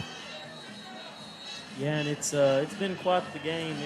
It was neck and neck for a while, but the Yellowjackets have pulled ahead by 4 scores now. And but I mean, with that being said, I will say the Lions don't look to have really quit, and that's good. That's good that they've still got that fight in them. Yeah, let's see if they can get a half-decent return here on Rangel's kick this time. Williams and Payton are deep, standing at the 5-yard line. Rangel's been getting the ball pretty close to the end zone on most every kick since his troubles early in the game. He was kicking them out of bounds. Rangel may be a D1 prospect as far as a kicker is concerned. He approaches, and the kick goes deep, and it bounces at the 2-yard line, and Williams lets it go into the end zone. So the Lions will set up shop at the 25, as they've been doing most kickoff returns tonight. They haven't had anything to really, shout about because they just haven't tried to run the ball back. Right. Well, and that really has come from a lot of. There's been a few chances, but a lot of kicks going out of bounds or being touchbacks into the end zone. So. Yep. This Yellow Jacket offense has been pretty impressive. Yeah, it really has, and it's really come at the heel of the senior running back duo, Jack and Grant. Ty Rhodes just hands it off to Jack or hands it off to Grant and lets them go. This time we hand it off. That's the Greenville running back. That's Greg Washington, the short gain. Washington's been averaging, I think, 90 yards a game or so coming in, but I'm not sure he's approached that number tonight. Most of his gains have been 2 to 3 yards, 3 on that one. This time gets stopped at the line of scrimmage. I think a little fatigue might be setting in down there, and the guys in the white jerseys. I think you might be right, and it's been quite the game. The two teams have combined for 90 points scored tonight, so that's quite the high-scoring high school football game. Yep, the Lions' offense has had certainly some highlights, particularly from quarterback Anthony Johnson using his legs, and an occasional pass to David Payton. He's dropping back now. He's under pressure. He's trying to throw deep, and that one's going to be intercepted. And I think there's a penalty. It might be on Fifield for grabbing a face mask. So a little desperation on the part of Anthony Johnson, and you hate to see that late in the game. Yeah, and it really is a shame. But I mean, they're trying to just get anything they can, and it just quite didn't work out. And so I mean, I imagine that we won't see a whole lot many more plays from the Yellow Jackets. At least not plays with much intention of scoring.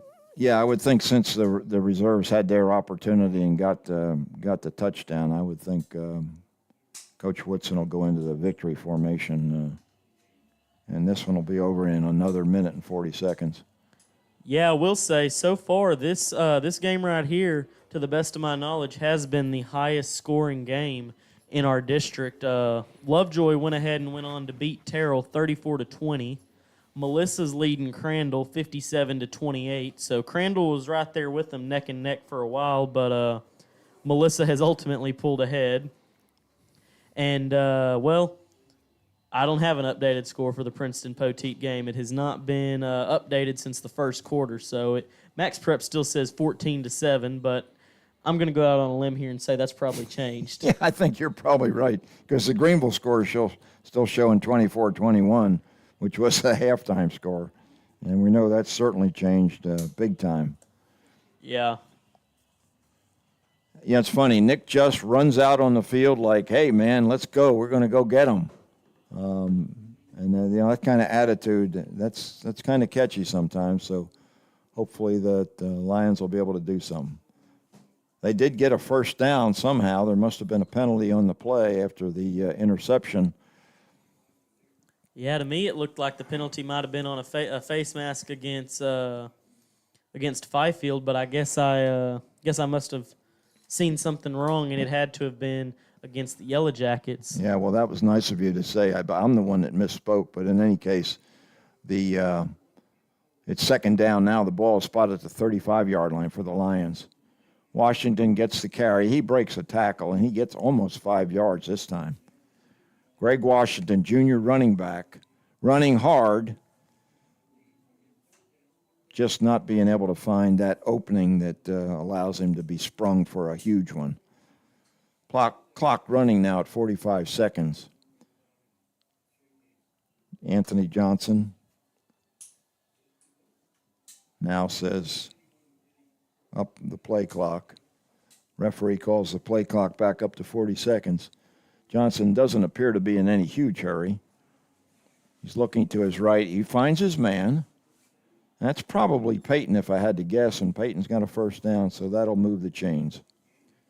Yeah, and I don't know if the Lions doesn't look like the Lions are going to run another play here, as it looks like Johnson's heading towards the sideline, which, I mean, there's only 9 seconds left on the clock, so I don't know that they really needed to run another play. Yeah, that's going to do it for this one. The Lions put up a fight, but the Yellowjackets proved to be way too much as they put up 59 against the Lions tonight. The Lions come back with 31, but this Denison team might very well be a playoff contender. Yeah, this Denison team is showing some flashes of being good, and the Lions showed some real flashes of being good tonight too. And they came in here with the goal of ultimately hoping to spoil their homecoming, but they weren't successful in that tonight. But I mean, at the end of the day, we did see some good stuff from these Lions tonight, and I mean, you see good sportsmanship from both teams here as they're walking across the field. Yeah, and Anthony Johnson, first guy in line for Greenville, so that tells you something. That's leadership right there, and he just got a compliment from somebody in the stands, and he acknowledged that. So the guys in white put up a fight, but it wasn't to be in the district opener. So the Lions go to 1-3 and 0-1 in district. And Friday night we'll have the Princeton team coming in to T.A. Cotton Ford Stadium for game number 2. And we're suspecting that Princeton and Poteet are still involved in a pretty close game. Yeah, last we got, like we said, 14-7, but I'm sure it's changed a little bit. Well, we've pretty much told you what happened in this game already, so there's not a whole lot of need for a wrap-up. We saw a lot of penalties. We saw a lot of fumble recoveries for touchdowns. We saw a kickoff return for a touchdown. We saw Anthony Johnson run for several scores for the Lions and throw some really nice passes to mostly to Dadrian Payton. Payton had a really good night. But the result is 59-31 in favor of Denison. So for Matthew Middleton and Bentley Love, I'm Bob Muty saying we'll see you next Friday night from T.A. Cotton Ford Stadium. Good night, everybody, and God bless you. This video has been brought to you by GEUS. GEUS is your community-owned provider for electric, internet, cable TV, and true local programming.